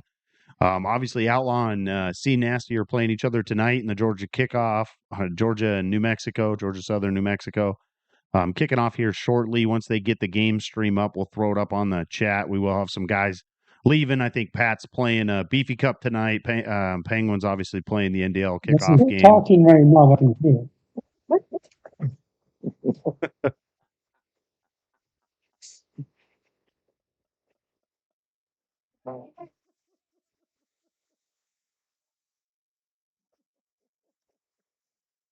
We'll do it live. Yeah, there we go. Okay, let's we'll just keep moving along here with the pick'em games. Obviously, we just picked that game. We'll just move on to the next game here. The next one's the big one that we've talked about a few times. Oh, that's right. We still have games, don't we? Okay. Yeah, as you got RB and the Irish traveling on down to Baton Rouge to take on Penguin and those Tigers. Coach O will be in the house, back on staff, yelling "Go Tigers!" And this is a game. I mentioned this in the SEC preview. If this game was last year with Notre Dame's roster being a little better, I think it'd be a little bit better of a game. I think some of the players that Notre Dame lost hurts him. RB himself has said his roster's a little bit down. And I think this LSU roster is really good. And Penguin's got a year in on them. I've scrimmaged Penguin a couple of times. And, of course, that roster is just so good. And Penguin, Pat, Tim, you guys, I feel like Penguin's super focused on this one. I think Penguin has wanted this game. I don't think Penguin is going to let this one slip away. I think there's been so much back and forth and so much juice here. I don't think there's any pick here but those purple and gold Tigers. And Penguin gets the win in this one. Yeah, so initially I'll be honest, I submitted a Notre Dame victory for my pick, but there were two things that dawned on me. I've sworn up and down that I really can't be picking them on this program. But then I have an inside source that was at practice yesterday that said there was some serious concern about the Notre Dame offense. It's just an inside thing that I got. So Tim did allow me to change my pick to the Tigers. It's going to be tough being on the road, but I like the way that LSU is going to spread the ball around on offense. And I just think he's going to outscore Notre Dame in the long run. So give me LSU by 10 again with, like I said earlier, with the late touchdown to pull away. Well, Pat, not so fast there. Notre Dame's defense is going to be a big factor in this game. That defense might be the best defense that you'll see in this version. They're stacked from the front seven to the DBs. It's going to be hard for LSU to move the ball. Like if they throw to the receivers, like you're getting covered by the best corner in the game. They're both boundary corners are 6'2", safeties are 6'1", and taller. So it's going to be tough for them to move the ball in the air, tough to move the ball on the ground with the front seven. Those two linebackers, Drake Bowen, KVA, it's going to be very, very tough for them to move the football. And I think Notre Dame's defense is going to be the big factor in this game, create some crucial turnovers. So I'm never picking against the Irish. RB, don't let me down. I got Irish here on the road. Wow. Tony picking Notre Dame. What a shock. Yeah. Hey, so I mean, for me, obviously, man, I live in Louisiana, right? I've hung out with Penguin twice. Penguin stayed with my family once. Like, there's just no way that I could pick against Penguin and the LSU Tigers here. Love it. Yeah, I mean, I think it's going to be a good game. I think it goes down to the fourth quarter. It's probably going to be a one-score game. It would not surprise me if it's a field goal game. Notre Dame has obviously a really good defense, but I mean, we talk about it all the time. LSU's probably got probably one of the best offenses in the entire game, right? One of the best tight ends in the entire game for a game that's really focused on running and stuff and being able to hit that tight end across the middle of the seam. I think the tight end's going to be the difference maker because the secondary is so good for Notre Dame. I think that tight end is going to be the difference in the game. And so I do have LSU winning. We're going to win. It's going to be a good game. And I think the reason we're going to win is while Notre Dame is, of course, loaded with talent. I mean, there's talk about them being stronger last season. I don't know if that's true or not. I mean, that the linebackers and the secondary are among the very best out there. But on the LSU side, part of one of our strength is that we are balanced.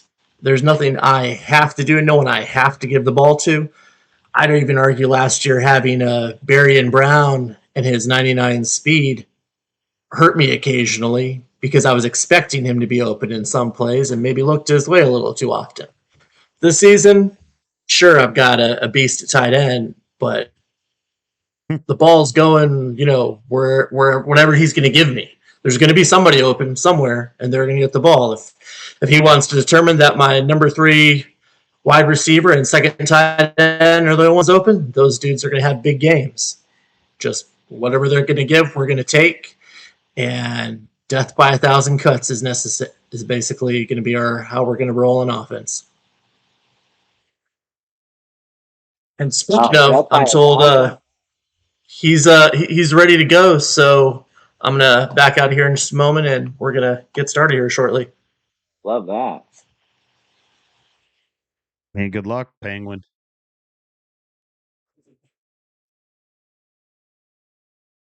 Who's up next? Is he one of the guys? Yep, the next game. Nope. No. The next game that we do have is a very intriguing matchup because you have the Georgia Bulldogs traveling to Miami. You have Coach Jumper now at Miami with a ton of speed and one of the better QBs in the game versus a coach who really takes care of the football when you watch him play. He won't force anything. and it doesn't mind checking it down. Will continuously run the ball, even if he's playing from behind. He doesn't press like some other coaches do, and he's got a great tailback. I just think right now, I think someone posted it in the live chat. I saw that like his record in random online games is pretty crazy. I know that other guys in our league play those games, and they all tend to do very well. I like Georgia in this one. I like Georgia by 2 touchdowns. I think that he's an elite user in the league, and he's got the best roster that he's had, and he is good at making good decisions. And I think against Jumper, who does have a tendency to turn the ball over sometimes when he's pressing, will make those mistakes. And give me the Bulldogs in 14. Yeah, I'm right there with you, Pat. Even though this game's at Miami, right? I think that Georgia team. A lot of people's not really talking about Georgia this year in general, but they have a really, really good team all around, offense and defense, especially. We all know Georgia always has a great defense. That's been like that for quite some time. But yeah, CJG at Georgia, I think he's gonna be really good. Uh, Definitely a CFP team, I think for sure out of the SEC. So I also got Georgia here, but I think it's gonna be really close. Yeah, that was the thing for me was just the defense. In a game that's geared up towards turnovers this year, right? And I think that that's going to be the biggest difference in the game is Georgia's going to be able to control the ball and not turn it over. And then I think that they're gonna. I think it'll be a pretty handily victory, probably 17 points is what I'm thinking.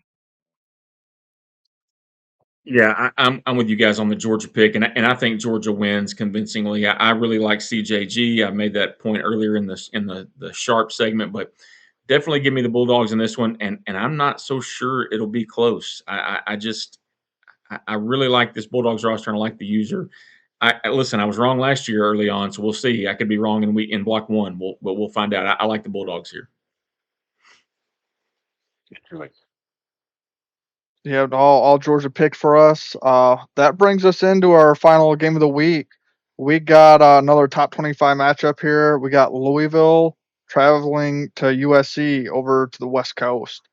For me, Big Mike over at Louisville, I think he's got a really good team there.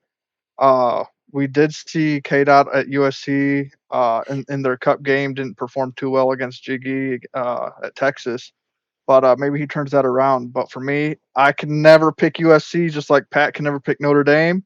So I've got to go Louisville here. Louisville big. Oh, Louisville big.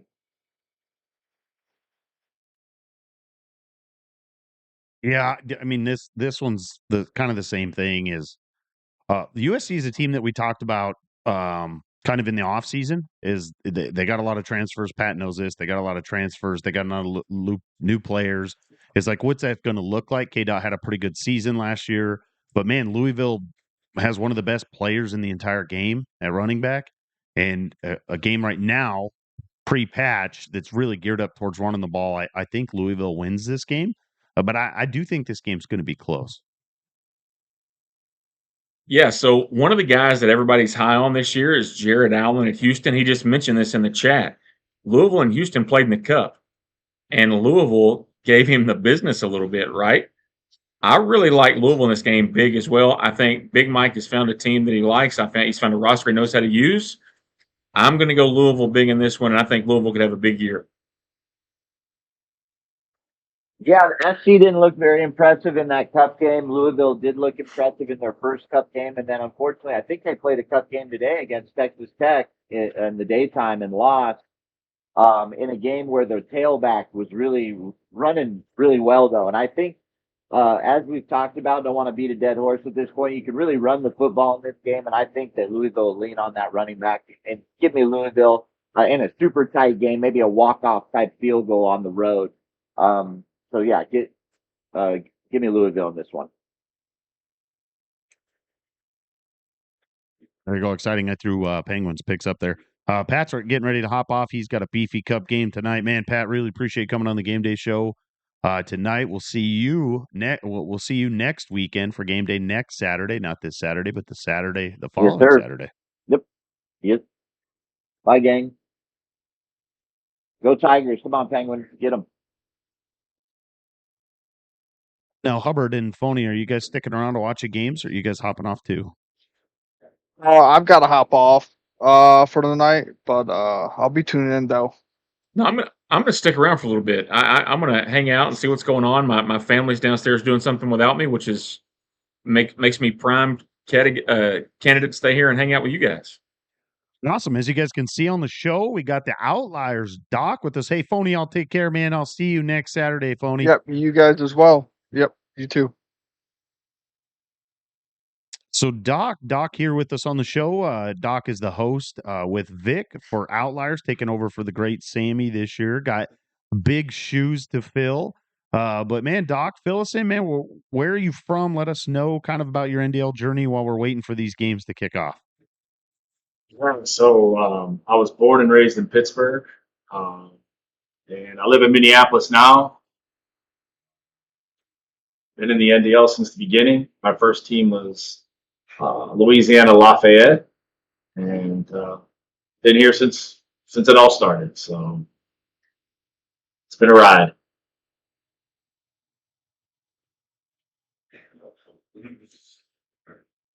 There we go. Let me Doc? go. No, go Well, ahead. while And Tim, talk.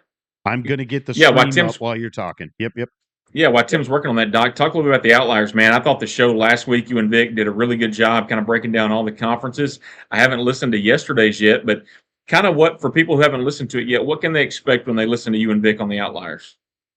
So we just cover small ball, G6, and we're doing a different thing this year. We're bringing on one of the G6 coaches every week, have them talk about their team, have them talk about their conference, who they like, just add something a little bit different than just constantly going through the games and the conferences. And we still do all that, but just hearing another voice and their team and how they view the G6, I think.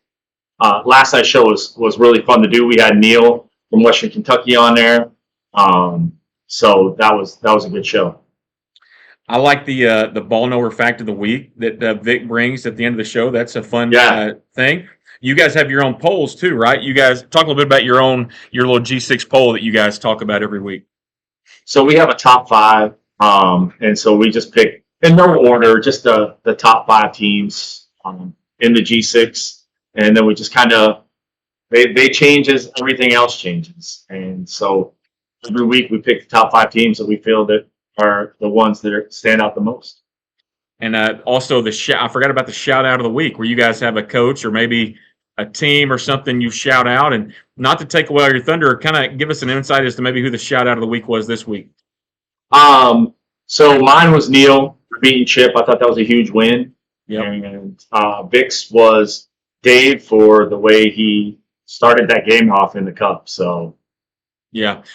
One of the things I mentioned earlier in the show, and I don't know if you were listening or not, I talked about the depth of the G6 coaches and teams, right? Like, I think that this year, especially while the teams are, I think, more evenly rated for the most part, there's also some really good coaches I think will shrink the gap maybe between the top and the bottom. Kind of what are your thoughts on the G6 as a whole? Maybe not individual teams, but I think it could be the most competitive G6 season we've had since I've been around, at least. Oh, hands down. If you, from the top to bottom, you look at the American Conference, Neil's just a weak team in the conference. Like the Sun Belt, that's fantastic too. Even like we were talking last night, like it's split, but it's almost like these conferences are really just going to implode on themselves. Yeah. And I don't, like for the American, they have Paxi and like Vic picked Paxi and Mike to win, and I picked Jaguar and NTX. And for me, it was about fit, right? Like, you never want to go against Pat, and you never want to go against, Mike, but it's one of those things where it's at the beginning of the season when you're going through all this and you're looking at all this, you're looking at the fit of who has the best fit for the team. And I just felt like those two had the best fit, but anybody can win it in there. And the same thing goes with Conference USA. Like there's nobody, Kemp is in there, in the Conference USA. He's probably gonna win that that conference, but who knows? I mean, that conference is pretty good from top to bottom as well. Devon's in there. And so, but then you look at the Mountain West, you look at the Pac-12, like there's so many good coaches. It's so deep. Yeah. Well, I won't give you the update unless you're reading it too. But what are your thoughts on this Georgia Southern New Mexico game? I know what's going on right now, but what are your thoughts on that game in general? Two coaches that have been in the league for a long time, and I think it's going to be a good one. I think Corey's going to win it, but it's going to be a close one. I think this just shows that depth. This game right here, when you got veterans playing these games, anything can happen. So it's going to be a good game. But I think Georgia Southern's going to pull this one out. I'm getting there for us, guys. Perfect, Tim. I got the game up, so just give me a second here. I'm getting ready to Gotcha. pull it up here. Yeah, and then what do you think about Notre Dame just off the top of your head, Doc? Man, it's a tough one because I want LSU to win and kind of feel like they're going to win, but that Notre Dame defense is just like it's so good, and I think that that's going to be the factor in the game, and so I'm gonna go with Notre Dame. All right, it should be streaming the game up for you guys, I think.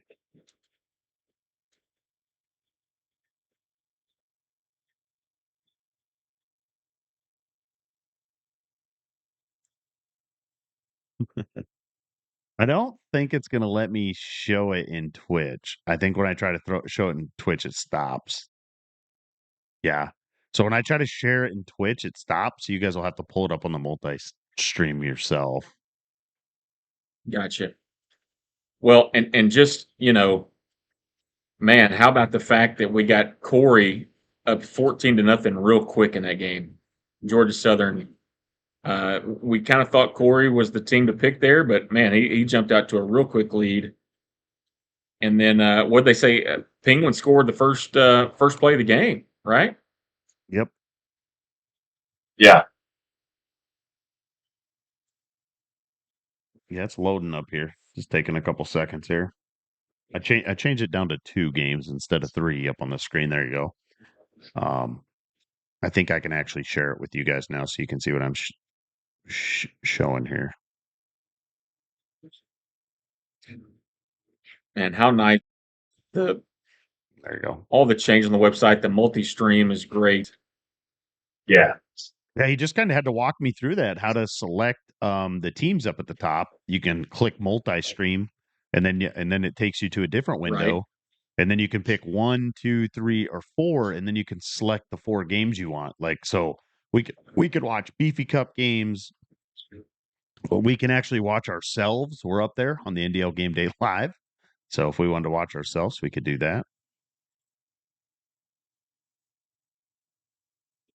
So, Doc, we brought up a great question to Corey in the chat about just if you could bring back. So he mentioned he'd want to bring back the boards, like the message boards and stuff. If you could bring back something in the NDL from back in the day, anything, even if logistically it wouldn't work, but if you could bring back anything from the NDL rules game, anything like that, what would you bring back? I bring back the boards. The boards are fun. Corey just scored. You just went up 21-0. I bring back the boards for sure.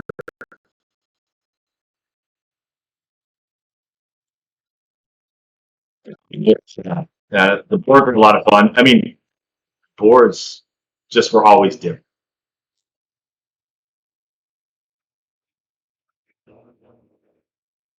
Yeah, it was a little easier to keep up with conversations RB in the gets a boards. turnover. He might take that one back. I think Wow. you Pick must be 6 ahead for of us. RB. You must be ahead of the stream on here. Here, I'll fast forward it. Oh, Yep, there sorry. you go. I got it. Yeah, I'm watching live on the website. I'm not even watching the stream anymore. Sorry. No, it's okay. I'm gonna go back. Obviously, Corey's up 21-0. Yeah, I'm gonna go back to see if we can just watch the one game here. See if it'll help with the leg.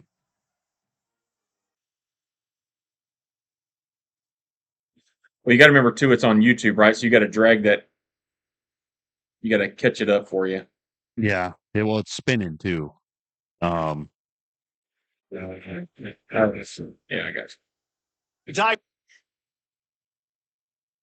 It's funny because it tries to play the sound, but it's muted.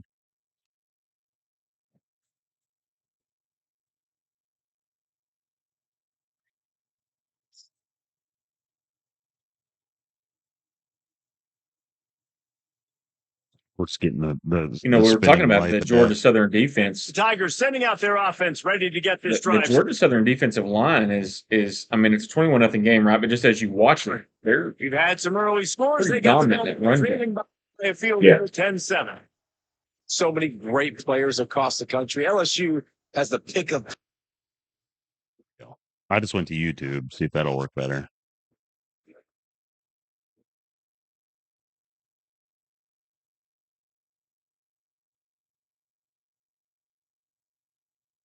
Just from what I've seen, Georgia Southern's going to be a problem in the Sun Belt. I mean, this New And- Mexico roster is a talented roster. I mean, it's Yeah. I mean, Doc, you studied it more. I think it's one of the better Mountain West rosters. I agree. And the thing, you There's get just- into those mid-major conferences and you just get a little bit of speed in them. It's a huge difference because on the defensive side of the ball, I just say that because like last year with Washington State, I have very few players over 85 on defense, speed-wise. And so when you get that 90, 92 speed running back or wide receiver, if you get the ball to them in space, it's definitely in a game like this where it's really geared up towards that. It's really tough to catch them. It's one of the reasons why I went with Fresno is because of Luke, and they have another back that's 92 speed, so or 90 speed. Just to have those two in that conference, it just seemed to fit. I mean, you get Luke in space, he's taking it. Yeah.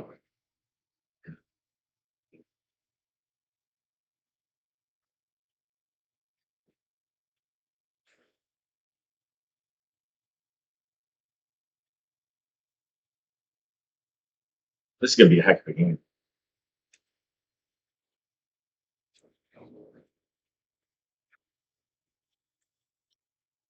Yeah, it's going to be interesting because obviously Notre Dame has the benefit of playing a lot more man-to-man defense just because of how good the secondary is.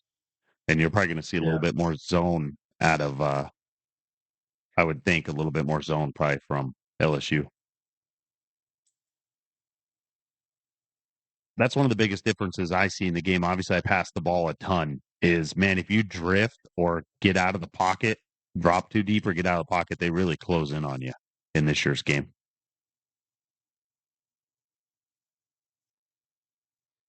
Yeah, there's not much. Your offensive line isn't much help. Yep. Oh, that's unfortunate. Did you see that play? He goes to run the RPO, and the defensive end tackled the running back or the whoever the receiver was there. I don't know if it was a running back or the wide receiver.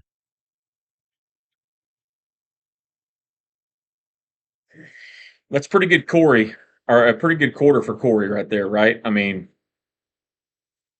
can't script it any better than that. Oh, now I'm behind you. Yeah, what a crazy play there on that RPO. On that I got to RPO, fast right? forward mine.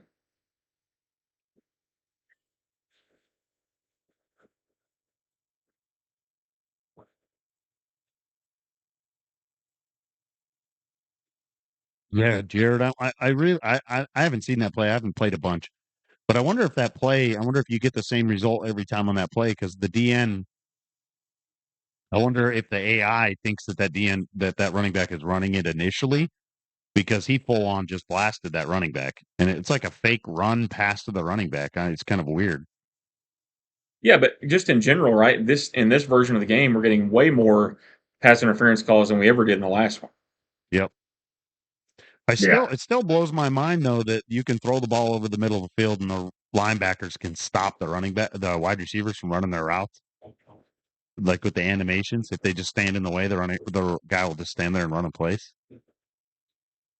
Mhm.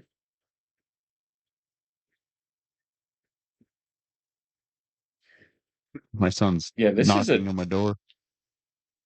this is a dangerous drive here for Penguin on defense, right? Like you don't want to go 10 down. I mean, there's plenty of time left, right? But playing catch up just changes your offensive game plan. I know Penguins' game plan did not account for being 10 points down early, right? Yep. Yeah, for sure.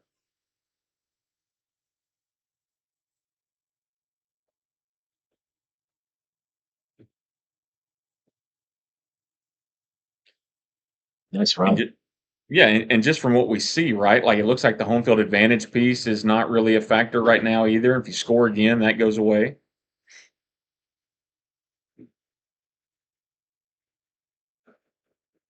And then you wonder how bad it switches. You know, how much it starts to Momentum. move towards. Yep. Moves towards Notre Dame.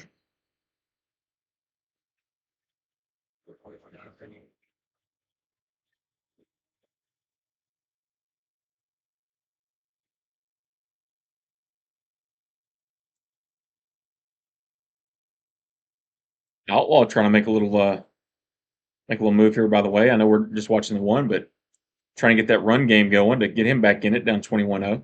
They go to the other one here. I'll pull them both up on the screen here. I'm just gonna.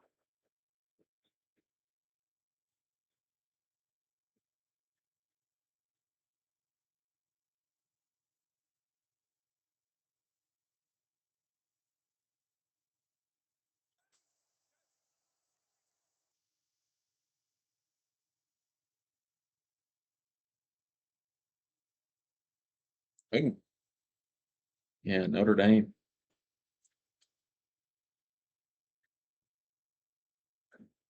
Yeah, you even make that little move with your quarterback to look. Oh, geez, scored. You make that little move with your quarterback, and your tackles forget like they're even blocking. Like, right.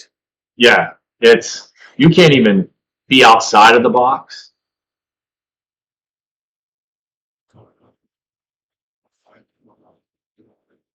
The one thing I think we will see a lot more at least in this season, is a lot of those step ups at the quarterback and the takeoff and runs. Yep, absolutely. Because you have to. Yeah. Because when you're playing with G5 teams, your quarterbacks aren't that strong armed anyway, so now you have to step up into the pocket just to make that throw down the field. And if that throw's not there and you're stepping up in the pocket, your only option is right.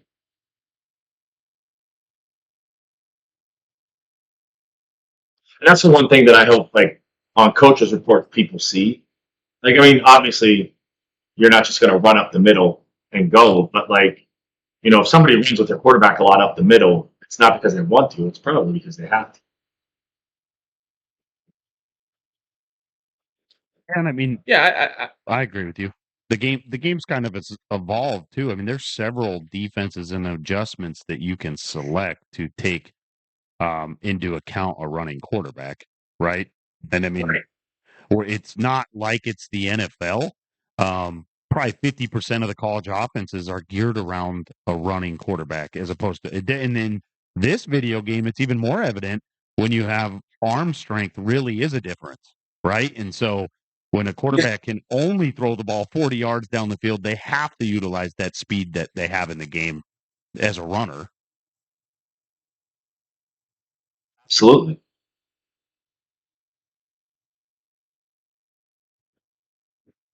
I have both games up here. Sure. And I guess if you're thinking about it, Penguin scores on the first play of the game, and since that point, 17-0 run here for the Irish, right? I mean, it's this is a big drive for Penguin here, because I'm guessing that means Notre Dame's going to get the ball first when the second half starts.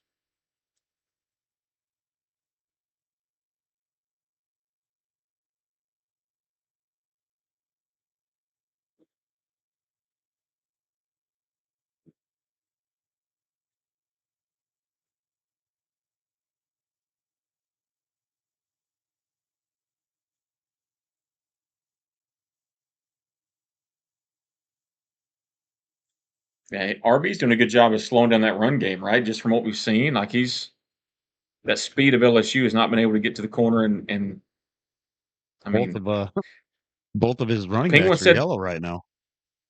yeah, I mean, Penguin said death by 1,000 cuts, but if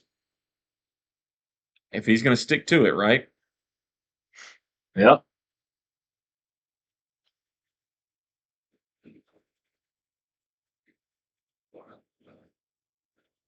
Oh, nice throw.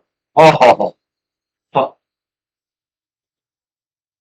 Yeah, you're right. That's a good throw.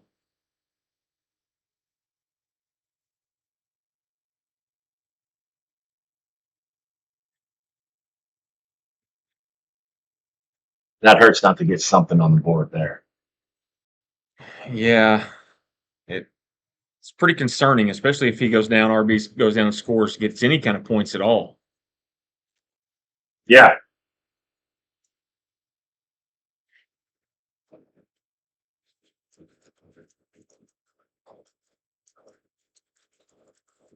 So Georgia Southern had another stop. Still 21-0. New Mexico just stopped him on a 3-and-out.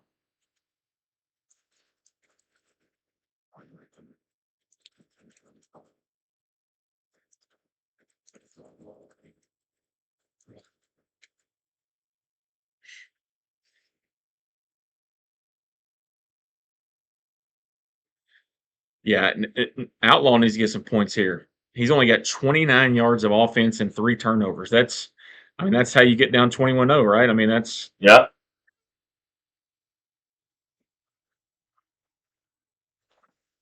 And I think the 29 yards that he got was in that last drive. yeah, no, for sure.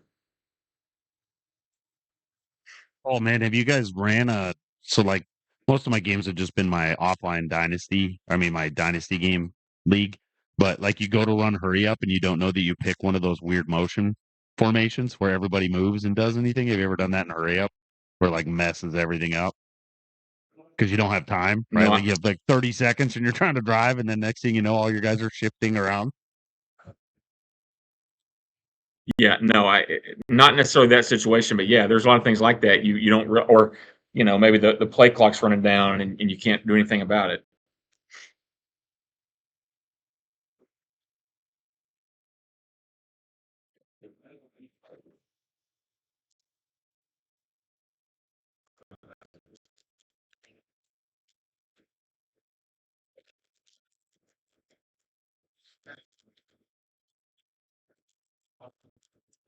Yeah, this LSU game is it's a pretty crucial drive right here. It's big. We've seen a couple of decent throws have just been missed by receivers. I mean, I don't know if that was a decent throw, but Penguin had the guy that made it. He made a good throw a minute ago and didn't get it.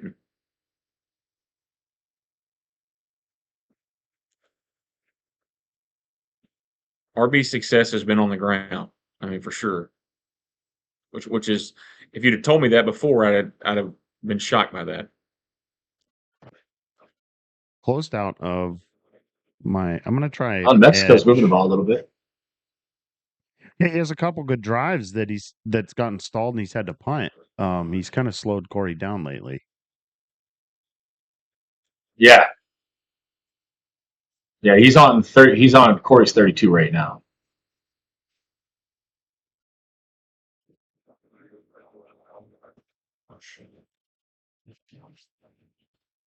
Oh, nice run. Yeah, that was a good job there to get that first down. And look at Notre Dame. There he goes, too. Yeah. There he goes. Yeah, it's Nice cut.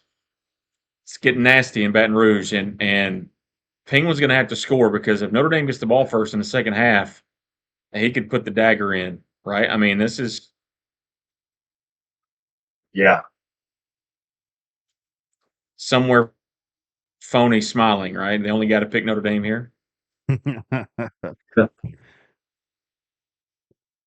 Yeah, I know. I changed the white screens up though. I never use Edge, so it's probably still in just the regular mode. I usually always use Chrome, but for whatever reason tonight, Chrome is really struggling.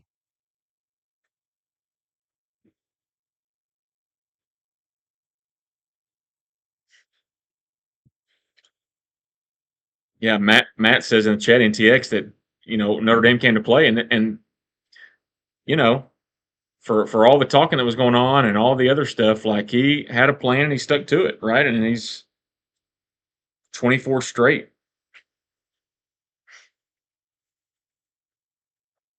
Man, that's got to be tough when you're. I mean, he's played primarily man defense, and you get kind of a little bit of separation over the middle of the field, and your quarterback hits the back of your lineman right in the helmet. Man, such an EA thing to happen, right? Outlaw trying to. Oh, what a catch! Yeah, me too. Me too. Just like I was going to get picked. But still 3rd and goal. We're gonna find out here. Can he run the Yep. football? Nice. Yeah. A power eye here. Georgia Southern not enough in the box here. They got to get up there. Ooh. Oh, wow. Just trucks him and nice then run. walks through. Nice run. And Notre Nice Dame run. the pick Oh, man. and runs it back. Oh, Wow. This is it's going to be a statement half for Notre Dame, right? This is going to be like what happened last year. Remember when Notre Dame was on the other end of an early week matchup against Miami? I was just about to say, man, what a difference a year makes, right? RB just got boat raced in that game last year, Miami, and here we go, up by 24, and he's not. Listen, RB's listened to everything everybody said. I mean, we know that he does, and he's not going to let up. I mean, I guess at 35 he'll have to let up if he gets to that point. You know what I'm saying? Yeah. Well, this is obviously a big drive for LSU. We've said that the last 3 drives, but this is pretty much one that puts a nail in the coffin, right? You can't get some points here, you're in trouble. you do have to. He has to put something on. Yep. Yeah.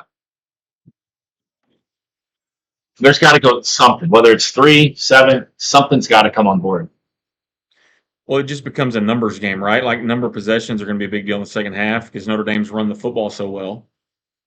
And so either he'll run the clock out by running the football or he'll score again, right? Oh, nice play. Yeah. And I didn't even think about Evidently, you don't have to throw, left-handed quarterback. Right? Yeah. I have a backup quarterback on Washington State, Duggar, that is left-handed, and it gets me every time because I'm used to doing boots and everything with the right hand. There you All go. right, Penguin, got the answer. Yeah, Hawaii was one of my top teams, and I try to play with them. I was just, Is there everything's reversed. Oh yeah, yep, Yeah. Yeah. All right, LSU. Yeah, what 2 pick sixes? I mean, obviously the difference in the game right now. Yeah. Yeah. I think whatever. someone in the chat. He needs a turnover here. He does. Yep. K-Dot mentioned in the chat that RB. I haven't really even paid attention. But RB was passing to his running backs a lot, and K-Dot thought that he hates that. That RB hates that. A lot of running back, a lot of cross. I mean, he's got a specific game plan here.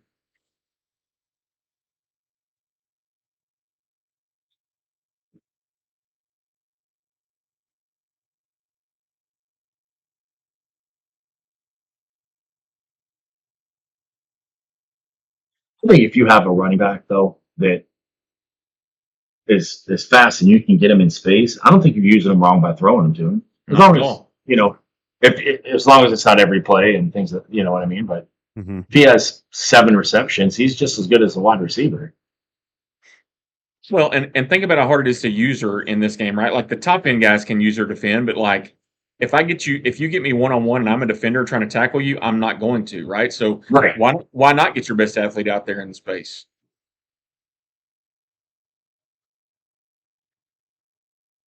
Man to man. Oh, Man, come on. That formation, I can't stand some of those formations like that. Not in real life. Like I get it, but in the game, you can only do so much. In the alignment form is horrible. So like you're in that formation Yeah, and there's no one lined up outside shoulder of anybody over there.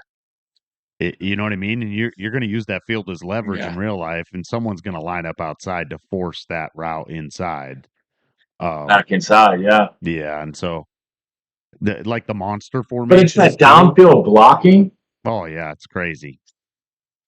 Like, And I don't. just on that play there, the safety, you're going to tell me a safety isn't going to crack that?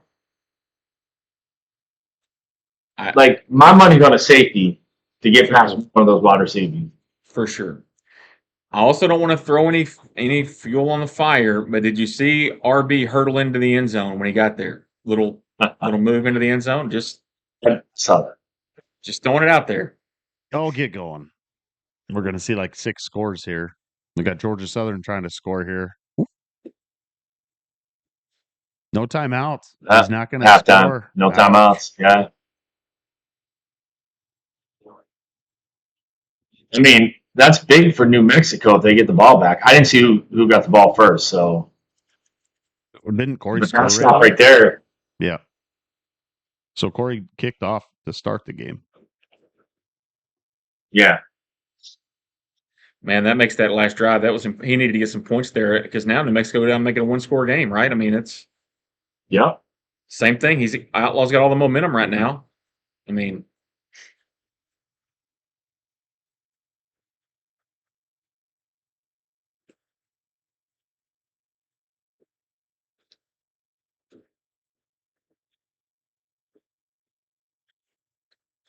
yeah. Now Penguin needs another one here. He needs to get a score. Obviously, I mean, not breaking news there. No. But he needs anything. He needs a field goal.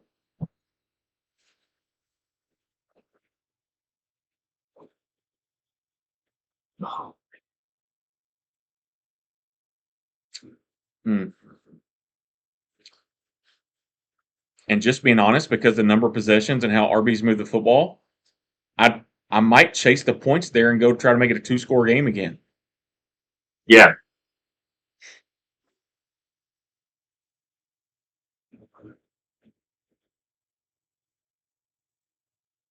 I guess I missed it. Go ahead. How did Georgia Southern get the ball back? I missed it. The halftime. Halftime. They got the ball in the kickoff. Yeah. Oh, okay. I thought New Mexico. You're right. Homie pushed out the scheduling threads for the new week. Saw that.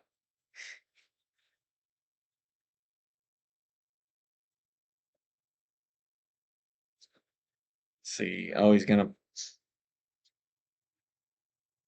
punt here. Penguin just wanting to get to the half with no more damage, but the way this has gone, I expect RB to be aggressive with 2 timeouts. Doing radical experimentation. Spin up these cute.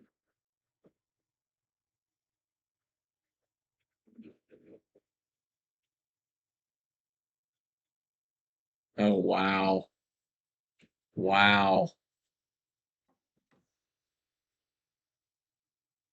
Oh, that's crazy though, huh? Again. He was pretty much running the clock out, right? Like RB is like, I'm gonna run the clock out here, and ends up running in for a touchdown. I missed that. Is that in the live? Yeah. Man. Well, he lines up to run, and he's just running a dive up the middle and ran it freaking 80 Yeah. yards for a touchdown with 20 seconds left. Wow. What a half. Hey, we did say this Georgia Southern and New Mexico game was going to be the best game of the night, right? Mid-majors for life. Yeah. But I didn't see Notre Dame and LSU to be this. Like, nice run. Nice run.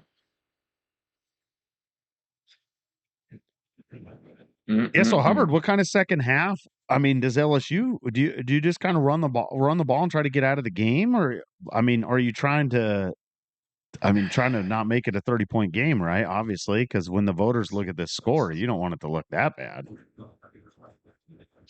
Yeah, there's a lot on the line in the second half for Penguin, even though the game's probably out of reach, right? Like if he ends up 10-2, or if he gets hot and goes 11-1 here. We talked about this with RB last year. We talked about that week 1 loss by RB the entire season long. Yep. Do you do the same thing with Penguin, right? So you have to talk about that. You got to consider what it looks like, how you finish it out. A rough first half for Penguin. He's got to. You got to see a little fight. Not that he won't try and all that kind of stuff, but I think you have to try to win the second half and make it look better at least. So yeah, because you mentioned that he's got what, Indiana next, this same block, LSU. Yeah, And yeah. so CT's got to be licking his chops, right? You drop if you're LSU, you drop those two. Are you even ranked? Well, No. it's all about optics. No, Yeah. And it a would lot of stinks factors too, there, right? right? Because But you're playing probably 2 top 15 teams and you lose to them both. But I do think style points matter. Like you talked about, Hubbard, right? You want to win this second half, make it respectable. yeah, That's going to help you in the polls. If you finish this game as a 30-point loss and then you lose to Indiana, the voters are going to see that, right? You would think. I mean, that's that would be hard to keep somebody in 0-2. Granted, 2 top teams they lost to, but they would, if not fall out, at least fall pretty far to the bottom. Well, boys, I tell you, it's been a fun night, and I'm excited about the season starting. And I'm going to jump out of here, guys. But I'm looking forward to the year. And Doc, keep doing the good work on the Outliers, man. I'm glad to be in the G5 or the G6 this year, and hopefully get to be a part of that if I can win some games. Hopefully. Yeah, let's hope. Yeah. See you later, Hubbard. All right. Thanks, Tim. Take it easy. Yeah, Holmey brings up a good point too at this LSU game, is that LSU was the home team too. Yeah. Yeah, so that definitely I didn't even really think of that. That's got to take some.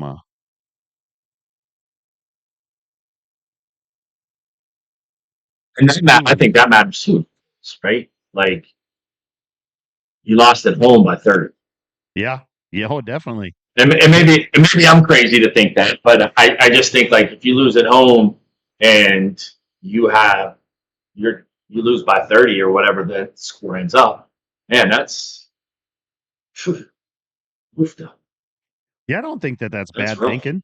I don't think that's bad thinking at all, because it would be different if we're not talking New Mexico, Georgia, or Southern who loses at home. We're talking about LSU, one of the better home field advantages in the whole video game, losing at home, right? Yeah. That's a big difference. Yeah, that's a good There you point too. go. Home field advantage, I mean, should have been crazy. Like I'm watching the Georgia Southern game and their meters all the way to the top. Yep. New Mexico just scored. Yeah. 21-14. So did LSU. Oh wow. Yeah, he needs to put the foot. He needs to keep his foot on the gas. But I think the more he keeps his foot on the gas, RB's going to put his foot on. Yeah, that's the thing is RB I think probably ran 12 plays on offense, and he has 45 points. Yeah. But those turnovers, those were a killer.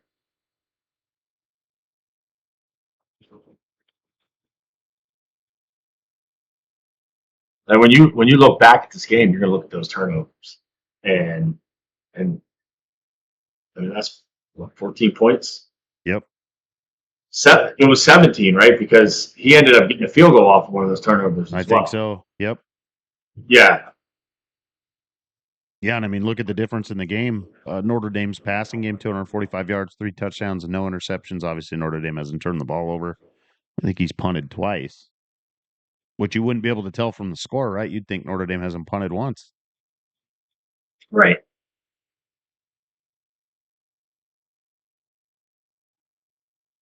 He needs to stop here. I know I'm stating the obvious, but he needs a big stop. This is going to be a big play, and this is going to be a big series in this game. See.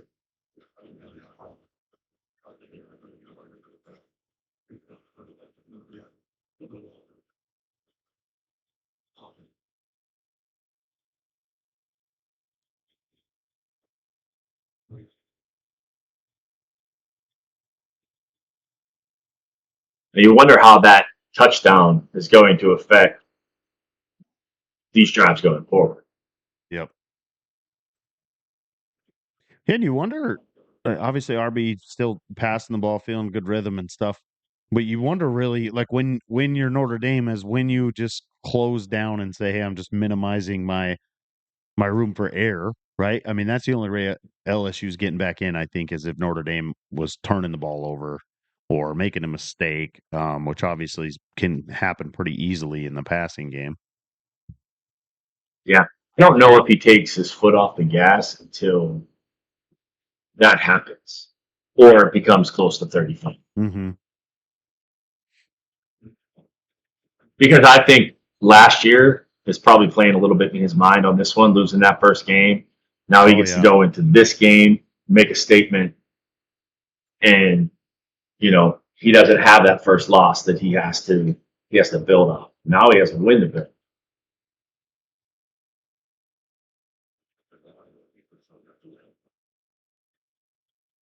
Yeah, he's got the chance to put that statement win, like Notre Dame. There you go. See, something like that, right? Super big negative play. Yeah. Now you're at 2nd and 23. Knock yourself out of field goal range.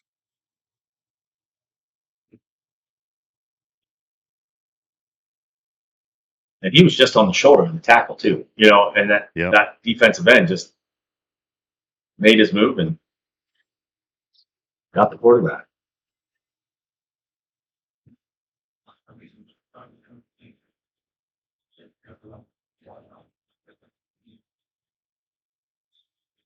Oof. They called that.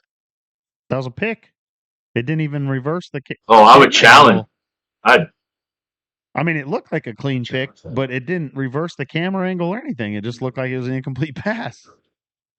No, did they give him the pick? Yeah, they did. Yeah. Nothing changed. They did. Nothing changed.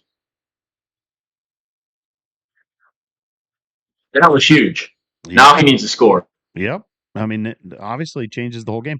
Then over in the New Mexico game, Georgia Southern went for it didn't go for it. Didn't get it on 3rd down, and now they're about to kick a 50-yard field goal here. It's 47 yards. Close. Oof. That's going to go right. Oh. Those are hard, man. Field goals are hard this year, man. I mean, they are. They are difficult when you start getting outside of your kicker's range.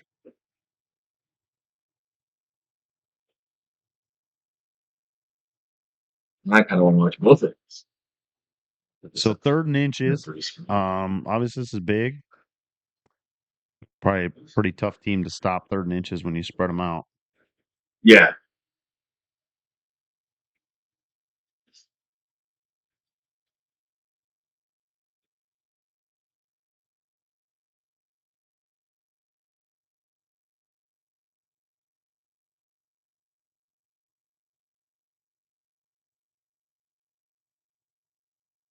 There you go. This shows a flag, so okay, it's defensive pass interference. So New Mexico's ball.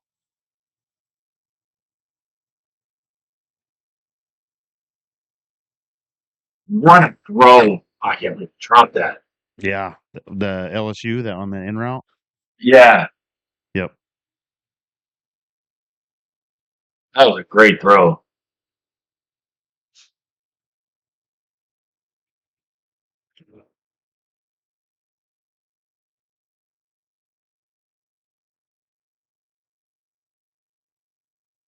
So it's interesting. Georgia Southern hasn't done anything. No, and they marched the ball down and got into that field goal range. And then I don't know if you just saw it. So Georgia Southern just had a defensive pass interference call that gave New Mexico first down. He did intercept it too on that pass interference call.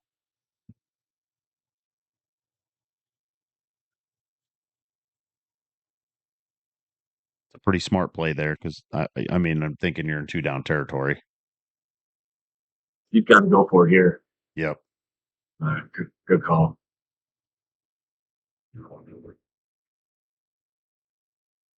Probably going to get some man-to-man cover one here. I would assume. And probably some heavy pressure. Yep. Nobody's open. Oh, never mind. Quarterback throws it 700 yards on his back foot. He was throwing off his back foot.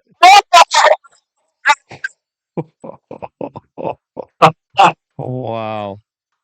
What a throw. Oh, my goodness. Right back in it. Right back in it. LSU right back in it. LSU scores 45. You go for 2 here? Yeah. I think you do. Yeah, I do too. You have to, because then that puts you within 16. Yep.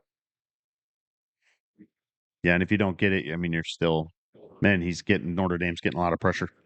It's super frustrating when your right tackle goes all the way to left when there's an end out there. Yeah. Just the animation. I wish they'd at least fix the animation to make it look like he's trying to, stick your arm out. Yeah.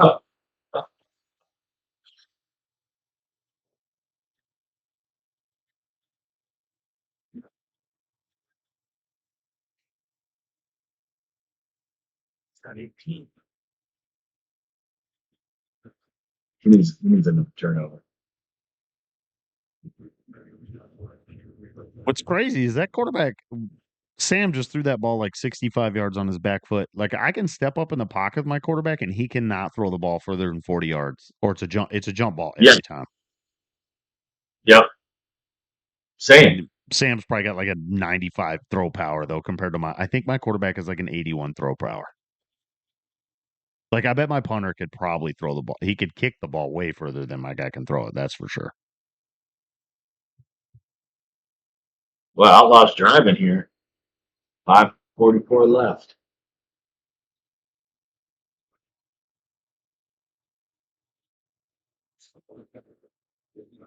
This is a big win for Outlaw if he can come back. Down 21. Yeah, I guess like Hubbard said, just you got to win. Your only way you're coming back is win the second half, and obviously he's done that so far.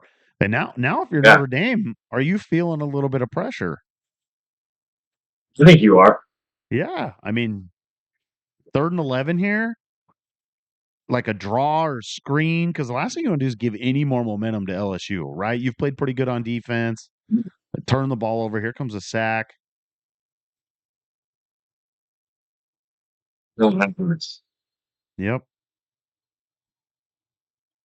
Yeah, and so you got to get a little bit frustrated if you're Notre Dame, right? You dominated the first half, dropped 45 points, scored, 12. You barely ran any offensive plays because you're scoring so quick, and then now all of a sudden, the game's not shrinking like you wanted to. There's still a whole quarter left, and LSU has the ball. Yeah, and I think that's I think is the momentum, because you're up 31 points going into half. Like, one touchdown doesn't turn that momentum over. 2, I don't think really turns it over. But in this game, it's just New Mexico just scored. Wow. 21. I'm looking at 21. New Mexico, Georgia Southern. Yeah. Living up to the hype, right? We said that would be the closest game of the night. Obviously, most of us thought Notre Dame would be flipped potentially to LSU.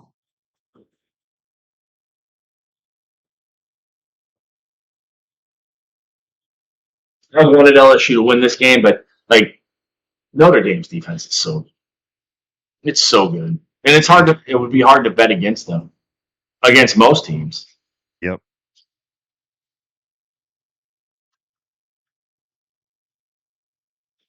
And the green jersey. So yeah, and in man-to-man defense in general, man-to-man defense in general can be fairly hard to play, but this year I think it's got better. And then obviously with Notre Dame's talent on defense, it definitely makes being able to run man-to-man a huge advantage when you can start blitzing, right, and applying pressure. Last year, Yeah. it was extremely hard to get pressure, just running, normal man-to-man blitz defense. To where this year, I definitely think it's a little bit tougher. Oh, he dropped that. Wow. Oh,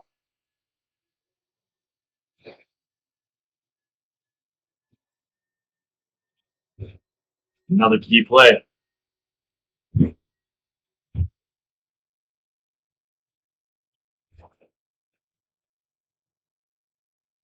It's a big drive for Corey. He hasn't obviously Georgia Southern's moved the ball in the second half, but they haven't been able to put any points on the board. And so obviously 3:51 left in the fourth quarter right now. 1st and 10, Georgia Southern on 42-yard line going in. Oh, he dropped that? Dropped it again? Looks No, like a catch, right? he caught that. Yeah. Oh no, he dropped it. He didn't even drop it. He let it go. When they show the replay, he had it in his hands and just let the ball go. It's a good play. 3:53 left. Georgia Southern. Yep. They're over the 50-yard line.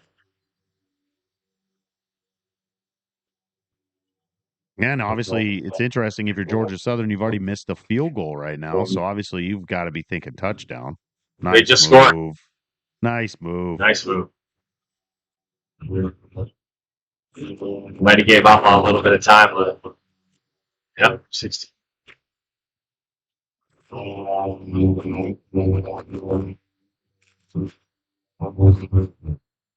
Yeah, Pirates lost.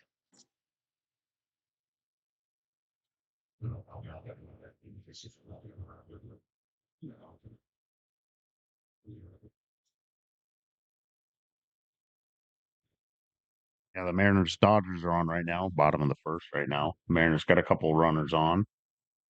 I mean, the Dodgers have a couple You runners think they're on. going to do anything at the deadline? Yeah, I think they are. I think they'll trade a pitcher. I hope they trade Castillo, just be contract wise and future and stuff. I'd really hope that they can unload him. He doesn't want to be a bullpen guy either, and so it just makes the most sense if we can. The problem is he just hasn't had that great of a season, and so the value right now has got to be pretty low to anything that we're going to get in Right. return that'll play. Right. Yeah. Obviously, we still need a back end arm bullpen guy because we're just hurt and injured back there, and then we need it. We need a right-handed batter that can hit lefties. We have a ton of left-handed batters in our lineup that are young.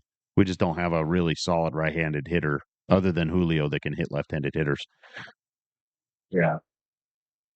Notre Dame scored. The old quarterback keep. Yeah.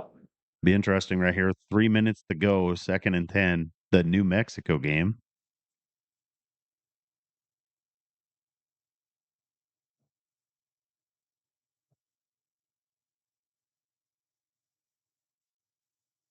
Oh.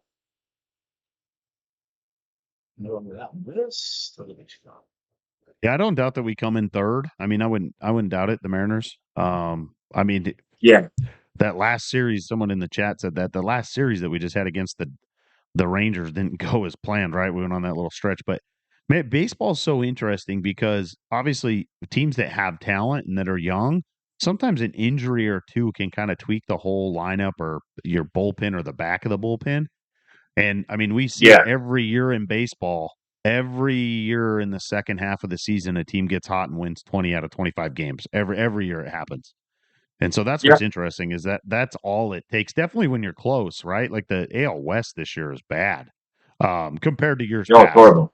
Yeah, compared to years past, everybody's playing 500 baseball in it, and so it wouldn't take but a really good hot stretch to get out there on an injury, right? You look at the Astros. I mean, the only reason they're in it's because they have the best player in baseball this year, right? Alvarez right now is absolutely just tearing the cover off the baseball. He's breaking. Yeah, right. You take him out of the lineup, and they're probably 15 games below 500. It's crazy how I was watching his WAR and his. They were talking about his stats yesterday, and just what his bat in the lineup means to his team and their win. This is the game right now. Oh no! Oh, no way.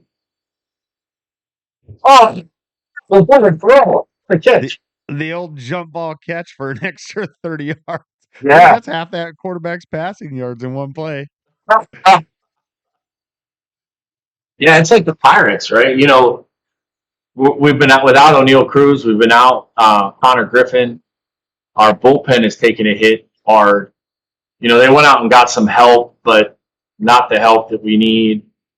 You know, we need a catcher and we need one bad. I wouldn't mind giving up one of our young arms with the kid from Colorado. Yep. I wouldn't mind Allie Rushman either, but we need a catcher that can hit. I would give Marcelo Zuno away for peanuts if anybody would take him.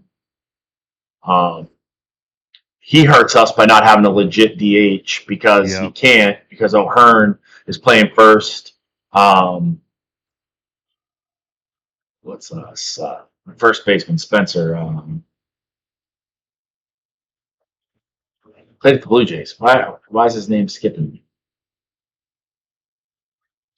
He was hitting 330 before he got hurt. So all those things hurt. Get in there, get in there. Oh, perfect hit.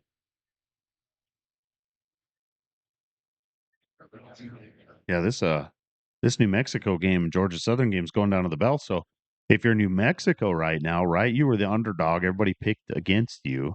I'm going for two. Do you go for two? Right, you're on the road. I'm going for two. Yeah, you're on the road. But the book would say you go for two, but LSU just threw another interception. But then, you know, I mean, I would go for two because that's fine. But I also look at it as being, oh, we got him to jump. Wow. I would go for two, maybe not in this case, because I think New Mexico has all the momentum. And that might lead into, but I mean, look at that stadium pulse they got going on there. Oh wow, you just it's like they're playing at LSU. Everybody. So now you've scored a lot of time left, though, right? We talked about it before. Georgia Southern's got a bunch of weapons and a bunch of speed on their team. See what he does here. I would go for two. I would try to put away and play some defense. I think man, with a minute and 15 left, though, I think you change Georgia Southern's thinking if you don't go for two, right? Like right now, you're obviously playing thinking you're going to stop them.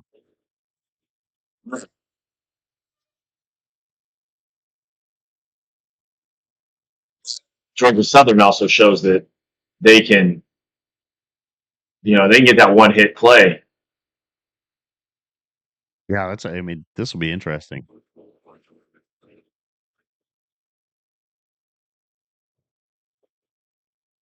I would have never thought with LSU and Notre Dame playing that New Mexico and Georgia Southern would get the shine.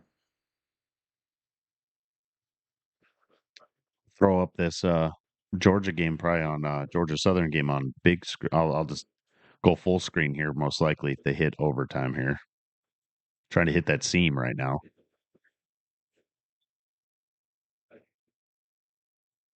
Oof, missed that. That hurts. Oh, yeah.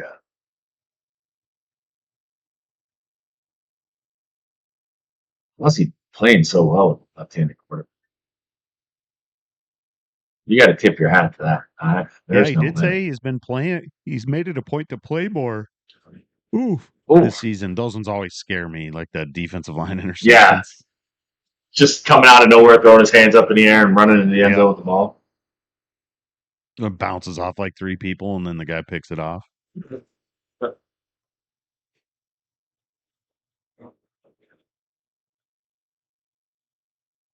That's a huge sack. So now you got to call timeout, right? If you're New Mexico? You have to. Yeah. Yeah, he's letting that clock tick. I mean, you got three of them. You call this. I mean, if you're Corey, you don't run a play right now until the ball gets down to 2 seconds. Yeah. You tell a timeout. Like, Yeah. You got to. It's 3rd and 23. You know, like you just need one timeout to stop the clock to kick the field goal. So if you call a timeout here, he throws, it's an incomplete. You still have 2 timeouts. Yep. Yeah, this is going to be. This is interesting. I mean, obviously, should be a safe play here, but not. Oh no! Oh no! All we got to do is line this up. Oh wow!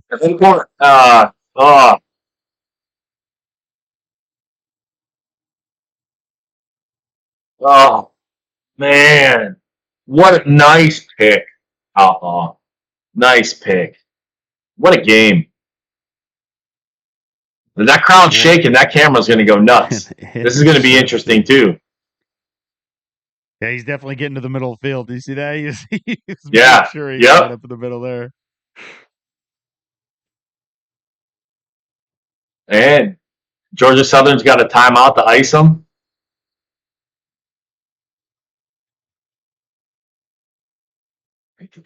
There you go. I mean, what better kickoff night to have is an overtime game, huh? We sure are Yeah. not getting it in the Notre Dame LSU game. No, that's for sure.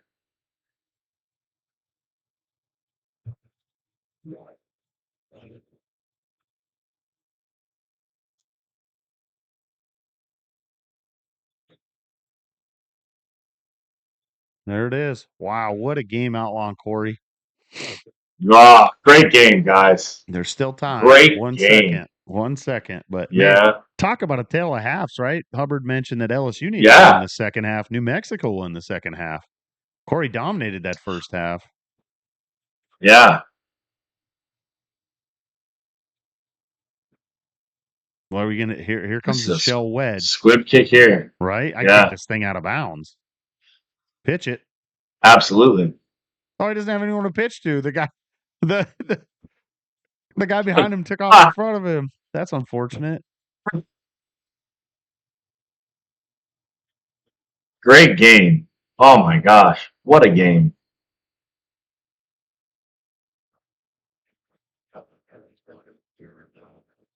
Wow. What a fantastic game there. That was awesome. LSU's trying to add something to the scoreboard here.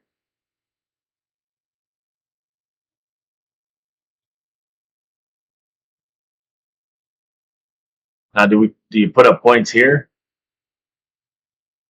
or do you pass them? Oh, you got a first down.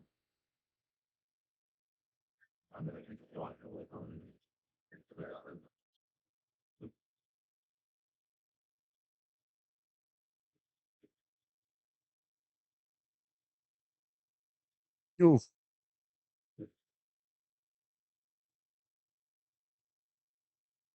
Yeah, I think he has the right idea. You got to attack the middle of the field here. That should have been pass interference. Yeah. 100%. That's like the old Smitty move, right? Yeah, Run to that's the receiver when yeah.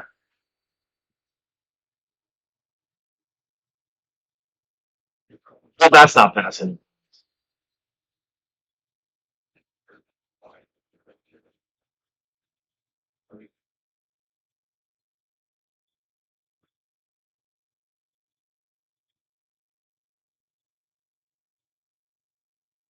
Does 25 look better than 28? yeah, probably you'd get that kicker some stats, maybe boost his confidence going into Yeah. that game against Indiana. Is it in Indiana or LSU? I don't know. I would assume it's at Indiana, right? Unless you got to be able to host both Yeah. those teams at home.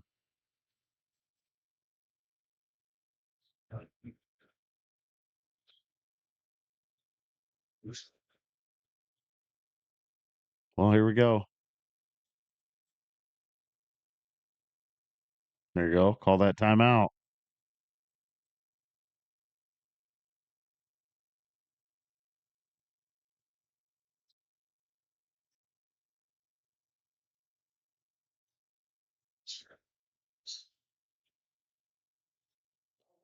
Man, I went 0 It for was a nice 2. pass. I went 0 for 2 tonight in my pick'ems, right? I picked LSU and I picked Georgia Southern.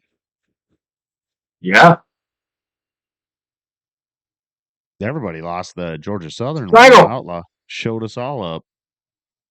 Yep. Well, says I'll show those guys. 0 for 2. I hope he onside kicks it and It's gets smart it too. because yeah, like you go for 2 here, it's a 20-point win as opposed to a 28-point loss, or 20-point loss as opposed to a 28-point loss, Yep. which looks a lot better. Yeah, for the people that didn't watch the game tonight and they just look at the score, they may not even notice it was even that far away, right? Because if you look at it, it's like 55-35. You're thinking that's close.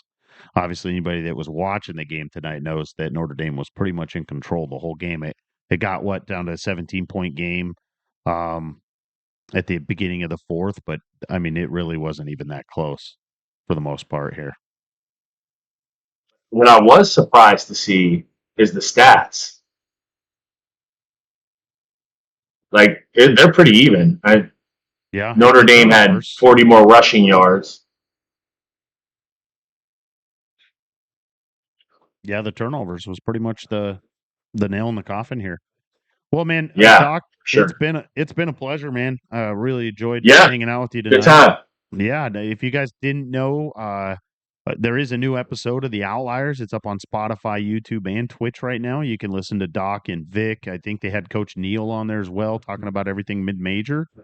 And then you guys are planning on doing like Thursday night shows, Thursday night shows for the rest of the season. Is that correct?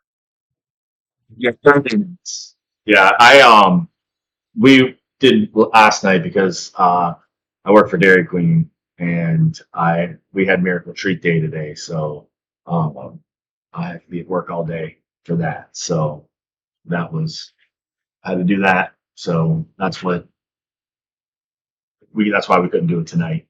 So, but it will be on Thursdays going. Awesome, man. Well, I obviously it's my favorite show because I get to listen to you guys talk about mid majors and that's where I belong and that's where I'm at.